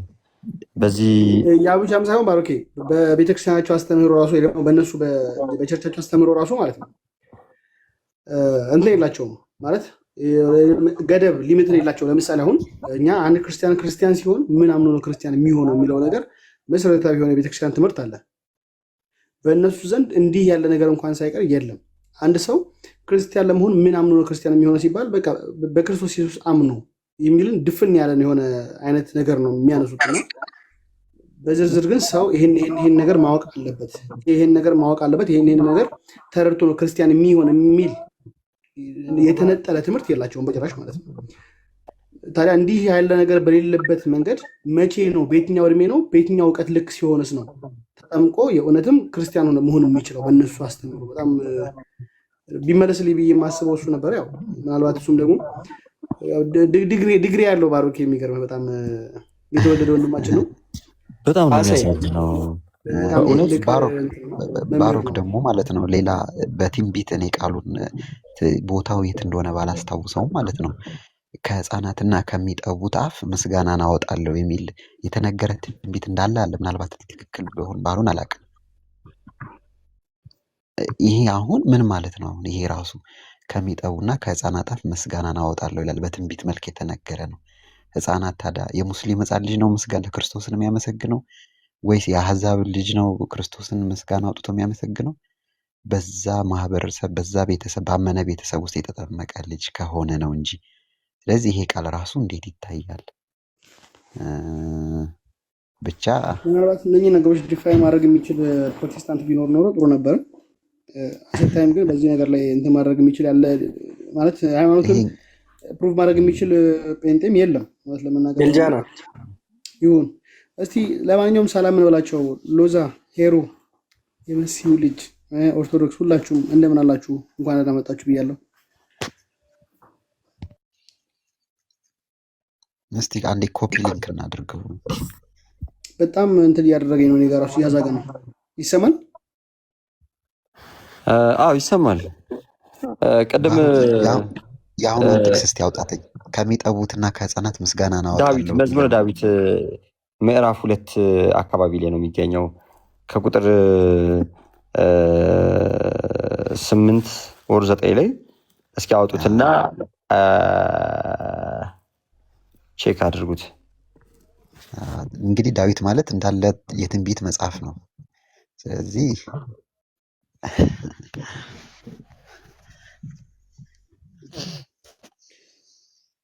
ብቻ እስኪ ለማንኛውም ተመልሶ ይመጣል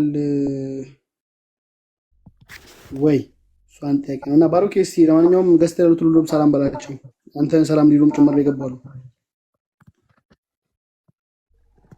መዝሙር 8 ቁጥር 2 ላይ ምን ይላል? ከህፃናትና ከሚጠቡ ልጆች አፍ ምስጋናን አዘጋጀ፣ ስለ ጠላትንና ቂመኛን ለማጥፋት ይላል። ከህፃናትና ከሚጠቡ ልጆች አፍ ምስጋናን አዘጋጀ ሲል በደንብ አስተውሉ። እነዛ ያመሰገኑት ማንን ነው የሚለውን እንጠይቃለን ማለት ነው። ኦኬ፣ ያመሰገኑት ማንን ነው? አላህን ነው?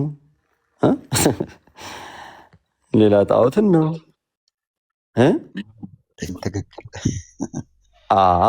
እሱን በደንብ እንጠይቃለን። ለማንኛውም እናንተ ሰዎች ሰላም ልበላችሁና ሎዛዬ፣ ሰውን፣ ሄሩ፣ ኦርቶዶክስ ተዋህዶ፣ ቃልሻ፣ እዝሩ፣ የመሲሁ ልጅ እዚህ ጋር ያላችሁ ስማችሁንም ያልጠራሁት ከታችም ያላችሁ ሁላችሁንም ሰላም ብያለሁ። እንደምን አላችሁልኝ? ከእግዚአብሔር ከአባታችን ከጌታችንም ከኢየሱስ ክርስቶስ ጸጋና ሰላም ከእኔም ከእናንተም ከሁላችንም ጋር ይሁን። እንዴት ናችሁልኝ? ሰላም። እኔ እጅግ በጣም ደህና ነኝ፣ እግዚአብሔር አምላክ ይመስገን። ሰላም እያችኋል ሁላችሁንም እንደየሰዓታችሁ አቆጣጠር። ለነጋላችሁ እንደምን አደራችሁ፣ እየዋላችሁ ላላችሁም እንደምን ዋላችሁ፣ ለመሸላችሁም እንደምን ሳመሻችሁ። አሜን። የሁላችን ፈጣሪ የሁላችን አዳኝ የሁላችን ጌታ የሆነው ስለኛ በመስቀል ላይ የዋለው ስለኛ መዳን ሲል ስለኛ የቆሰለው ስለ መተላለፋችን የቆሰለው ስለ በደላችን የደቀቀው የደህንነታችን ተግሳጽ በእርሱ ላይ የነበረው እርሱ ክርስቶስ ኢየሱስ እኛ እንፈወስ ዘንድ እርሱ የቆሰለው ጌታችንና መድኃኒታችን ኢየሱስ ክርስቶስ እዚህ ሰዓት እዚህ ደቂቃ አሁኗ ድረስ እንድንደርስ የረዳን አምላክ የፈቀደልን እንድናደምጥ እንድንነጋገር እንድናወራ እንድንገናኝም ጭምር የፈቀደልን እና እዚህ ያደረሰን ጌታ የአምላኮች አምላክ የጌቶች ጌታ የንጉሶች ንጉስ የነገስታት ንጉስ የጌቶች ጌታ የሆነው ጌታችንና መድኃኒታችን ኢየሱስ ክርስቶስ የድንግል ማርያም ልጅ ይክበር ይመስገን። ሁላችሁንም ሰላም ብያለሁ። እኛም ሰላም ታደርሱናል፣ ሰላም ብለናል። እንዳንተ እንደዚህ ኤልጃና ሰላም ማለት የሚችል ያለ አይመስለኝም። እውነት ለመናገር ኤልጃና ካለ አቤት ነገ አስቀድሳለሁ ብዬ ነበረ፣ ግን በላው ይሄን ሰላምታ እንዴት እንደሆነ አላውቅም። ከባድ ነው። ምግብ በለው እኮ አንጀትን ሲበለው እያየሁ ትንሹ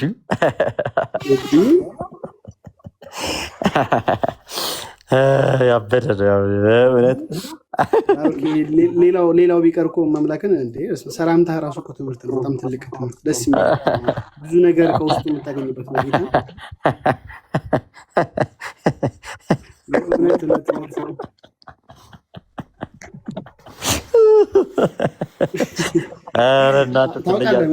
በሱ ቀረ በቃ በሱ። በነገራችን ላይ እኮ አሳይ ባሮኬ ወይ እኛ አካባቢ ያሉ ፕሮቴስታንቶች ብዙ ጊዜ በመጽሐፍ ቅዱስ የሆነ ጥያቄያቸው ምንድነው ታውቃለህ? እሺ በምልጃ ላይ ምናምን ነገር ነው። በቃ አሁን ቅድም ስለ ክርስቶስ ኢየሱስ ስታነሳ በቃ በጣም ነው የደነገጠው። ማለት እኛ ያው ክርስቶስን ጭራሽ እንደማንሰብክ አድርገው ከሚያስቡ ያው አካባቢያችንም በዚህ አይነት አላዋቂነት የተመታ አካባቢ ነው። እሺ ጋይስ ታፕታፕ አድርጉ። ይቅርታ ቃል ኤልጃና የሚለውን ኤልጃና 9 የሚለውን ዓለም 9 ናት መሰለኝ ሐሳቡ አላቅም ከምን እንደሆነ ይነግረናል በኋላ ከቃል እየቀጠሉ። ግን ሁላችሁም ታፕታፕ አድርጉ። እሺ ይሄ አዲሱ የሆነው እንግዲህ ሲስተም በጣም ታፕታፕ ይፈልጋል ይመስለኛል። ኮፒ ሊንክ ይፈልጋል ይመስለኛል። ኮመንት ይፈልጋል መሰለኝ አላቅም። እንዴት እንደሆነ ሲስተሙ አልገባኝም ጌታ በሚያውቅ እውነት ለመናገር እና ግን እኛ ደግሞ እርስ በርስ መተባበርና መተጋገዝ አለብን አይደል? ሰው ምን እናድርግ? ታፕታፕ እያደረገን እንስማ። እሺ በላችሁ። እሺ እንደምትሉ ስለማቅ እኮ ነው። እሺ ቃልሻ ይቅርታ፣ በጣም እሺ፣ በጣም ይቅርታ ወንድሜ።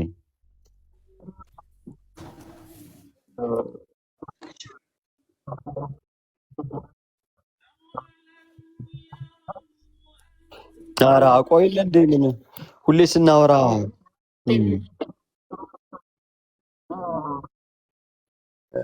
እንደዚህ የገቡ ራሱ አይደሉም። በቃ ምልጃ ላይ ራሱ በጣም ብዙ ጥያቄ ያለባቸው እና ከዛ ቀጨራሽ ስለ ክርስቶስ ስታነሳ እንዴ ምናምን ብሎ የሚደነግጡ አይነቶች ናቸው። አሁን ቅድም ለዛ ነው በጣም የባሮክ ትምህርት ነው እስከ ማለት ድረስ የደረሰው።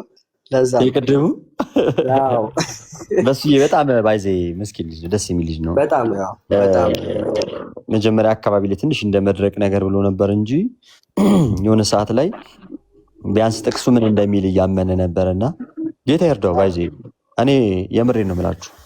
በጣም በሚያሳዝን ሁኔታ ብዙ ሰዎች ቤተክርስቲያን ነበርኩ እንጂ ቤተክርስቲያን የምታስተምረውን ትምህርት ሳያውቁ ነበር የሚወጡት። በጣም ብዙ ሰዎች ቤተክርስቲያን መጽሐፍ ቅዱስ እንደመስጠቷ ራሱ እንኳን አይረዱም። በተቃራኒው ይመጡና ጭራሽ መጽሐፍ ቅዱስን ቤተክርስቲያን እንደማታውቅ ሊነግሩን ይፈልጋሉ። እነርሱም ሆኑ የእምነት መስራች አስጀማሪ በእርሱ ስር ያሉ ወይም በትምህርቱ በሐሳቡ ያሉ ሐሳቡ ደግሞ ሲሰነጣጠቅና ሲከፋፈል መጥቶ ደግሞ አራቀውት ወይም አሽሞንሙኖት ወይም የሆነ ነገር ቀይጠውበትም ይዘው ያሉ የሆነ ስም ይባል የሆነ ዶክትሪን ውስጥ ይግቡ የሆነ መቃ ነገር ይባሉና ግን እሳ ሲባል ያ ሰው በጀመረው መንገድ ውስጥ ግን አሉ ወይም በዛ ሰው የትምህርት መገለጥ ውስጥ መሰረታዊ ብለው እምነቴ ብለው ግን የያዙት ነገር ውስጥ ደግሞ አሉ። ተመልከቱ በደንብ ይኖሩና ከዛም በፊት ግን ቤተክርስቲያን ታምነው የነበረውን ነገር ስትናገረው በጆሮዬ ልይ በአይኔ ደግሞ ልስማ ምናምን አይነት በቀን ዳበሳ ይጀምራሉ። ይሄ በጣም ስህተት ነው። ሰው እኔ አሁን ቅድም ስናገር የነበረውን ነገር ለምንድን ነው የራሴ ትምህርት የመሰለው ወንድማችን በሱዬ? ምክንያቱም ቤተክርስቲያን እንዲህ እንደምታስተምር ወይም እንዲህ ስታስተምር ስላልሰማ የእሷንም ትምህርት ቀረብ ብሎ ስላልጠየቀ እምነቷን በደንብ ስላልተረዳ ባላወቀበት ባልነበረበት ያላየው ቤት ውስጥ ሆኖ ቤቱ አልተመቸኝም ብሎ ወጥቷል። ሰው ቤቱ አልተመቸኝም ብሎ ለመውጣት ያለበትን ቤት ምቾቱን ወይም ጉርለቱን ወይም ደግሞ ክፍተቱን ወይም ደግሞ የቤቱን አለመመቸት ተረድቶ አውቆት ከዚህ የተሻለ ቤት ከዚህ የጎደለው እዛ የሚሞላበት ቤት ላይ ሊሄድ ይገባል ማለት ነው። አስቀድሞ ግን የሚወጡት እነዚህ ሰዎች ቤተክርስቲያን ምን ሙሉነት ምን ጎዶልነት አላት እንኳን የሚሉን አያውቁትም። የኛ ቤተክርስቲያን ግን ስህተት ጎዶሎ የሌላት ለመሆኗ መጽሐፍ ቅዱስ በግልጥ አማርኛ ይናገራል። የኛ ቤተክርስቲያን እድሳት የሚያስፈልጋት ወይንም ደግሞ በሆነ አጋጣሚ እንኳን መሰረታዊ የሆኑን የክርስቶስን ትምህርት ልትስት የማትችል መሆኗን ቅዱስ ጳውሎስ በዚህ በኤፌሶን መልእክት ላይ በግልጥ አማርኛ ይናገራል። የት? ኤፌሶን መልእክት ምዕራፍ 5 ቁጥር 27 ላይ እድፈት አለና ቅዱስ ጳውሎስ ጀመረ። ወይም የፊት መጨማደድ ወይም እንዲህ ያለ ነገር ሳይሆንባት ቅድስትና ያለ ነውር ትሆን ዘንድ ይቅርታችን ነገር አንዴ ልሰካቻች እያቀያየርኩ ነው የምሰካውና እሺ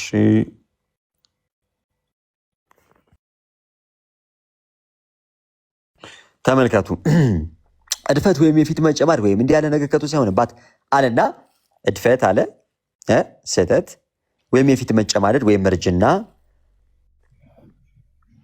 ወይም እንዲህ ያለ ነገር አለና እንደዚህ የሚሆን ነገር እርጅና መማያጠቃት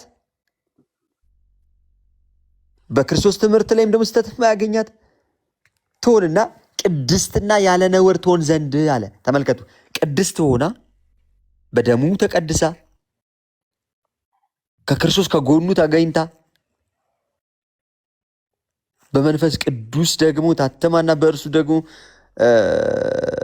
ጥበቃ በክርስቶስ ሙላቱ የሆነች ክብርት ሐዋርያዊት ኩላዊት አንዲት ቤተክርስቲያን አለች። ከዚያስ ቅድስትና ያለ ነውር ትሆን ዘንድ ክብርት የሆነችን ቤተክርስቲያን አለ። ክብርት የሆነችን ቤተክርስቲያን ለራሱ እንዲያቀርብ ፈለገ። ለራሱ ሊያቀርብ የፈለገው ምን የሆነችን ነው? ቅድስት የሆነችን ያለ ነውር የሆነችን ክብርት የሆነችን ቤተክርስቲያን ነው። እኛ ያለነው እዚህ ቤተክርስቲያን ውስጥ ነው። እኛ ነን ካሉ ኦኬ ለ1500 ዘመን ከ16ኛው መቶ ክፍለ ዘመን በፊት ቤተክርስቲያን አልነበረችም ወይ ብለን እንጠይቃለን። አዎ ቤተክርስቲያን አልነበረችም ካሉን ደግሞ ስህተት እንላለን። ለምን? ምክንያቱም ጌታ ከቤተክርስቲያን ጋር ሁል ጊዜ ስላለ። እንደው ማስረጃ ይኖራችሁን በሚገባ ቅድም ስናነበው የነበረው የማቴዎስ ወንጌል ምዕራፍ 28 ቁጥር 19 ላይ እንግዲህ ሂዱና አሕዛብን ሁሉ በአብ በወልድና በመንፈስ ቅዱስ ስም ተመልከቱ። አብ ወልድና መንፈስ ቅዱስ ስም እያጠመቃችኋቸው ያዘዝኳችሁን ሁሉ እንዲጠብቁ እያስተማራችኋቸው ደቀ መዛሙርት ያርጓቸው ካለ በኋላ እኔም እነሆም እኔ አለ። እነሆም ማን? እኔ። ማን ነው የሚለው? የቃሉ ባለቤት ተናጋሪው ማን ነው? ጌታ። እስከ ዓለም ፍጻሜ እስከ የምትለው አባይቶ እዚህ ጋር የገባችው ኢንፋናይት ዛንቲን ነች። ማለትም መጨረሻ የሌለው ፍጻሜ የሌለው ማለት ነው። በምን እናውቃለን ሲባል ምክንያቱም ከዓለም ፍጻሜም በኋላ ክርስቶስ ሊለየን አይደለም። የሚለየን በፍጹም አይደለም። የሚወስደን ራሱ ወዳዘጋጀልን ስፍራ ነው። የምንኖረው ራሱ ከእሱ ጋር ስለሆነ እስከ መጨረሻው ወይም ደግሞ እዚህ ጋር እንዳለው እንውሰደውና ለእነሱ እንደማይሄድ ለማሳየት እነሆም እኔ እስከ ዓለም ፍጻሜ ድረስ አለና ሁል ጊዜ መቼ ሁል ጊዜ ትላንትም ዛሬም ነገም ፍጻሜ የሌለው ማለት ነው። ትላንትም ዛሬም ነገም ሁል ጊዜ ከእናንተ ጋር ነኝ። ጌታ ከኛ ጋር ነው። አዎ አንተ ቀጣፊ ጌታ መጣሁ ቢለኝስ? ኧረ እኔ አልቀጠፍኩም። ማስረጃ ምንድን ነው? መጽሐፍ ቅዱስ። ማን የተናገረው? ራሱ የቃሉ ባለቤት ጌታ ሁል ጊዜ ከኛ ጋር አለ ማለት ነው። ሁል ጊዜ ከኛ ጋር ያለው ጌታ እምነትን ወይንም ደግሞ ሃይማኖትን የሰጠን በማን በኩል ነው ካልን በቅዱሳን በኩል። በምን እናውቃለን? ይሁዳ አንድ ብቻ ምዕራፍ ባለችው በቁጥር 3 ላይ ወዳጆች ሆይ አለ ስለምንካፈለው ስለ መዳናችን አለ። ተመልከቱ፣ ይሁዳ ራሱንም ያጠቃልና ራሱንም ያስገባና ስለምንካፈለው ስለ መዳናችን አለ ልጽፍላችሁ እጅግ ተግቼ ሳለው ለቅዱሳን አንድ ጊዜ። ለማን? ለቅዱሳን። ስንት ጊዜ? አንድ ጊዜ ፈጽሙ ስለተሰጠ ሃይማኖት እንድትጋደሉ የመከርኳችሁ እጽፍላችሁ ዘንድ ግድ ሆነብኛል። አንድ ጊዜ ተፈጽማ የተሰጠች ምን አለችን? ሃይማኖት አለችን። በዚች ሃይማኖት ምን በሉ ተባልን? ሂዱ ተጓዙ። አለበለዚያስ? በደንብ ስሙኝ። እዛው የይሁዳ መልእክት ቁጥር አንድ ብቻ ምዕራፍ ባለችው ላይ ከቁጥር 20 ጀምሮ እንደዚህ ይላል። እናንተ ግን አለ ወዳጆች ሆይ ከሁሉ ይልቅ በተቀደሰ ሃይማኖታችሁ። ከምን ይልቅ? ከሁሉ ይልቅ በተቀደሰ ሃይማኖታችሁ አለና ራሳችሁን ለማነጽ እየተጋችሁ በመንፈስ ቅዱስም እየጸለያችሁ ወደ ዘላለም ሕይወት የሚወስደውን የጌታችንን የኢየሱስ ክርስቶስ ምሕረትን ስትጠባበቁ በእግዚአብሔር ፍቅር ራሳችሁን ጠብቁ። በማን ነው ራሳችን የምንጠብቀው?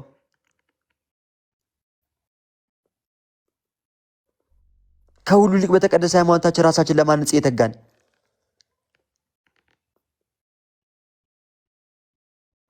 የት የመጣውን? ለማን የተሰጠውን? ለቅዱሳን አንድ ጊዜ ፈጽሞ የተሰጠውን።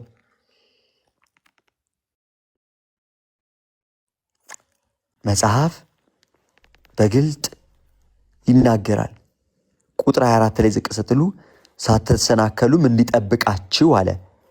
ተመልከቱ፣ ሳትሰናከሉም እንዲጠብቃችሁ በክብሩን ፊት በደስታ ነውር የሌላችሁ አድርጎ እንዲያቆማችሁ ለሚችለው ብቻው ለሆነ አምላክና መድኃኒታችን ከዘመን ሁሉ በፊት አሁንም እስከ ዘላለም ድረስ በጌታችን በኢየሱስ ክርስቶስ ክብርና ግርማ ኃይልም ስልጣንም ይሁን አሜን ብሎ ይሁዳ ምኑን ይጨርሳል? መልእክቱን ይጨርሳል። እና ታዲያ ጌታ ሆይ ምናምን ብለህ ስለተጣራ ስለትድን ነው? አትድንም። ምን ያስፈልግሃል? ራሱ ጌታ ይናገር። በማቴዎስ ወንጌል ምዕራፍ 7 ቁጥር 21 ላይ ጌታ ሆይ ብቻ ስላልክ ትድናለህ? አትድንም። በሰማያት ያለውን የአባቴን ፈቃድ የሚያደርግ እንጂ አለ ጌታ ሆይ የሚለኝ ሁሉ መንግሥተ ሰማያት የሚገባ አይደለም አለ። አስቀድሞ ግን ስለነዚህ ሲናገር በማቴዎስ ወንጌል ምዕራፍ 7 ከቁጥር 13 ጀምሮ እንደዚህ አለ። በጠበበው ደጅ ግቡ፣ ወደ ጥፋት የሚወስደው ደጅ ሰፊ መንገዱም ትልቅ ነውና ወደ እርሱም የሚገቡ ብዙዎች ናቸው። ወደ ሕይወት የሚወስደው ደጅ የጠበበ መንገዱም የቀጠነ ነውና አለና የሚያገኙትም ጥቂቶች ናቸው። ተመልከቱ፣ አሁን የበግ ለምድ ለብሰው ከሚመጡባችሁ በውስጣቸው ግን ነጣቂ ተኩላዎች ከሆኑ ከሐሰተኛ ነቢያት ተጠንቀቁ። ከፍሬያቸው ታውቃቸዋላችሁ። ከምን ማወቅ እንችላለን? ከፍሬ። የማን መሆናቸውን? የክርስቶስ። ፍሬያቸው ምንድን ነው? ምግባራቸው ምንድን ነው?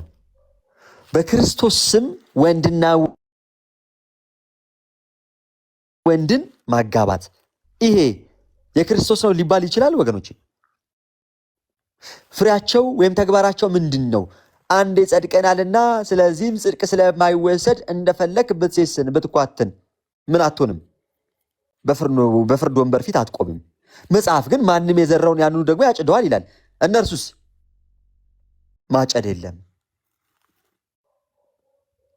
የእግዚአብሔር ለመሆናቸው የምታውቁት ራሱ በቃሉ ሲኖሩና ቃሉን አሜን ብለው ተቀብለው በዛ ቃል ስር ራሳቸውን ሲያስገኙ ነው። እግዚአብሔር ለማመናቸው ራሱ የሚታወቀው ለቃሉ ተገዝተው እናም አንዱ አምላካቸውን ፈጣሪያቸውን እያመለኩ ሲኖሩ ነው። ቀጠለና እንዲሁ መልካም ዛፍ ሁሉ መልካም ፍሬ ያደርጋል፣ ክፉ ፍሬ ያደርጋል። መልካም ዛፍ ክፉ ፍሬ ማፍራት ወይም ክፉ ዛፍ መልካም ፍሬ ማፍራት አይቻለውም። መልካም ፍሬ የማያደርግ ዛፍ ሁሉ ይቆረጣል። ተመልከቱ፣ አንዱ እውነተኛው የወይን ግንድ ላይ የተጣበቀ መልካም ዛፍ ከሆነ በኋላ ፍሬ ካላፈራ ምን ይሆናል? ይቆረጣል፣ ወደ እሳትም ይጣላል። ስለዚህም ከፍሬያቸው ታውቋቸዋላችሁ ካለ በኋላ በሰማያት ያለውን የአባቴን ፍቃድ የሚያደርግ እንጂ ጌታ ሆይ የሚለኝ ሁሉ መንግስተ ሰማያት የሚገባ አይደለም። በዚያን ቀን ብዙዎች ጌታ ሆይ በስምህ ትንቢት አልተናገርንምን? በስምህ አጋንንትን አላወጣንምን? በስምህ ብዙ ታምራትን አላደረግንምን? ይሉኛል። ተመልከቱ፣ እነዚህ ሰዎች በስሙ ትንቢት ተናግረዋል፣ አጋንንትን አውጥተዋል፣ ታምራትን ሁሉ አድርገዋል። ጌታ ግን እንዲህ አላቸው፣ የዚያን ጊዜም ከቶ አላውቃችሁም፣ እናንተ አመፀኞች ከኔ ራቁ ብዬ መሰክርባችኋለሁ አለ። ስለዚህ ቃሌን ሰምቶ የሚያደርገው ሁሉ ቤቱን በአለት ላይ ይሰራ ልባምን ሰው ይመስላል። ቃሉን ሰምተ ስታደርገው ነው ልባም ተብለ ቤትን በአለት ላይ ልትሰራ የምትችለው። አለበለዚያስ ያመንክ ይመስልሃል? የአምልኮ መልክ አላቸው፣ ኃይሉን ግን ክደውታል እንደተባለ ያመለክ ወይም ደግሞ የምታመልክ ወይም ደግሞ የጌታ የሆንክ ይመስልሃል፣ ግን በጥፋት ጎዳና ላይ እየተመላለስክ ትሆናለህ ማለት ነው። ራስን ጥፋት ውስጥ ታገኘዋለህ ማለት ነው። ምክንያቱም ቃሉን ሰምተ ስታደርገው ነው ምን የምትባለው? ልባም የምትባለው። ለዛም ነው ጌታ ሲናገር በማቴዎስ ወንጌል ምዕራፍ 7 ቁጥር 24 ላይ ስለዚህን ቃሌን ሰምቶ የሚያደርገው ሁሉ ቤቱን በአለት ላይ ሰራ ልባምን ሰው ይመስላል። ዝናብም ወረደ፣ ጎርፉም መጣ፣ ነፋስም ነፈሰ፣ ያንን ቤት ገፋው፣ በአለትም ላይ ስለተመሰረተ አልወደቀም አለ። ተመልከቱ፣ በአለት ላይ ስለተመሰረተ አልወደቀም። በአለት ላይ እንዲመሰረት የሚያደርገው ምንም የሚሆን ነው? ቃሉን ሰምቶ ምንም የሚያደርግ የሚቀር አምኖ ብቻ የሚቀር አይደለም። የሚያደርገው የሚፈጽመው ሲኖር ቀጠለን 26 ላይ ይህንንም ቃሌን ሰምቶ የማያደርገው ሰው ሁሉ ቢኖር አለ በአሸዋ ላይ ቤቱን በአሸዋ ላይ የሰራ ሰነፍን ሰው ይመስላል። ዝናብም ወረደ፣ ጎርፉም መጣ፣ ነፋስም ነፈሰ፣ ያንን ቤት መታው፣ ወደቀም፣ አወዳደቁም ታላቅ ሆነ። ተመልከቱ፣ በልባሙና በሰነፉ ሰው መካከል ያለው አንድ ነገር አለ። የሚያመሳስላቸውም ደግሞ አንድ ነገር አለ። ሁለቱም ቃሉን ሰምተዋል። ሰነፉም ሰምቷል፣ ልባሙም ሰምቷል። ልባሙ ቃሉን ሰማና በተግባር ደገፈውና ቤት ሆነው። ቤቱ ደግሞ በአለቱ ላይ ሆነ። ያ አለት ምንድን ነው? ክርስቶስ ኢየሱስ የሕያው እግዚአብሔር ልጅ የሚል ነው። በክርስትና ውስጥ ያለ ነው። ያ በእውነተኛ የወይን ግንድ ላይ የተጣበቀው ቅርንጫፍ ፍሬ የሚያፈራ ምን የሚል ነው? የሚጓዝ ክርስቲያን ነው። ያ ሰነፍ የተባለው ግን ቃሉን ይሰማና ቃሉ ላይ ችግር የለበትም፣ ግን የሚኖሩ አይደለም ነው። የሚተገብረው ግን አይደለም ነው። ሰነፍ ነው። ሁለቱም ቤት ሰርተዋል፣ ቤት አላቸው። የአንደኛው ቤት ግን ዝናብ የማይችል የማይቋቋም ነው። የአንደኛው ቤት ግን ዝናብ የሚቋቋም ነው። የአንደኛው ቤት ንፋስ ይቋቋማል፣ የአንደኛው ቤት ንፋስ አይቋቋምም ነው። የአንደኛው ቤት ጎርፍ ይቋቋማል፣ የአንደኛው ቤት ግን ጎርፍ አይቋቋምም ነው። ሁለቱም ቤት አላቸው። አንደኛው ልባም ይባላል፣ አንደኛው ሰነፍ ይባላል።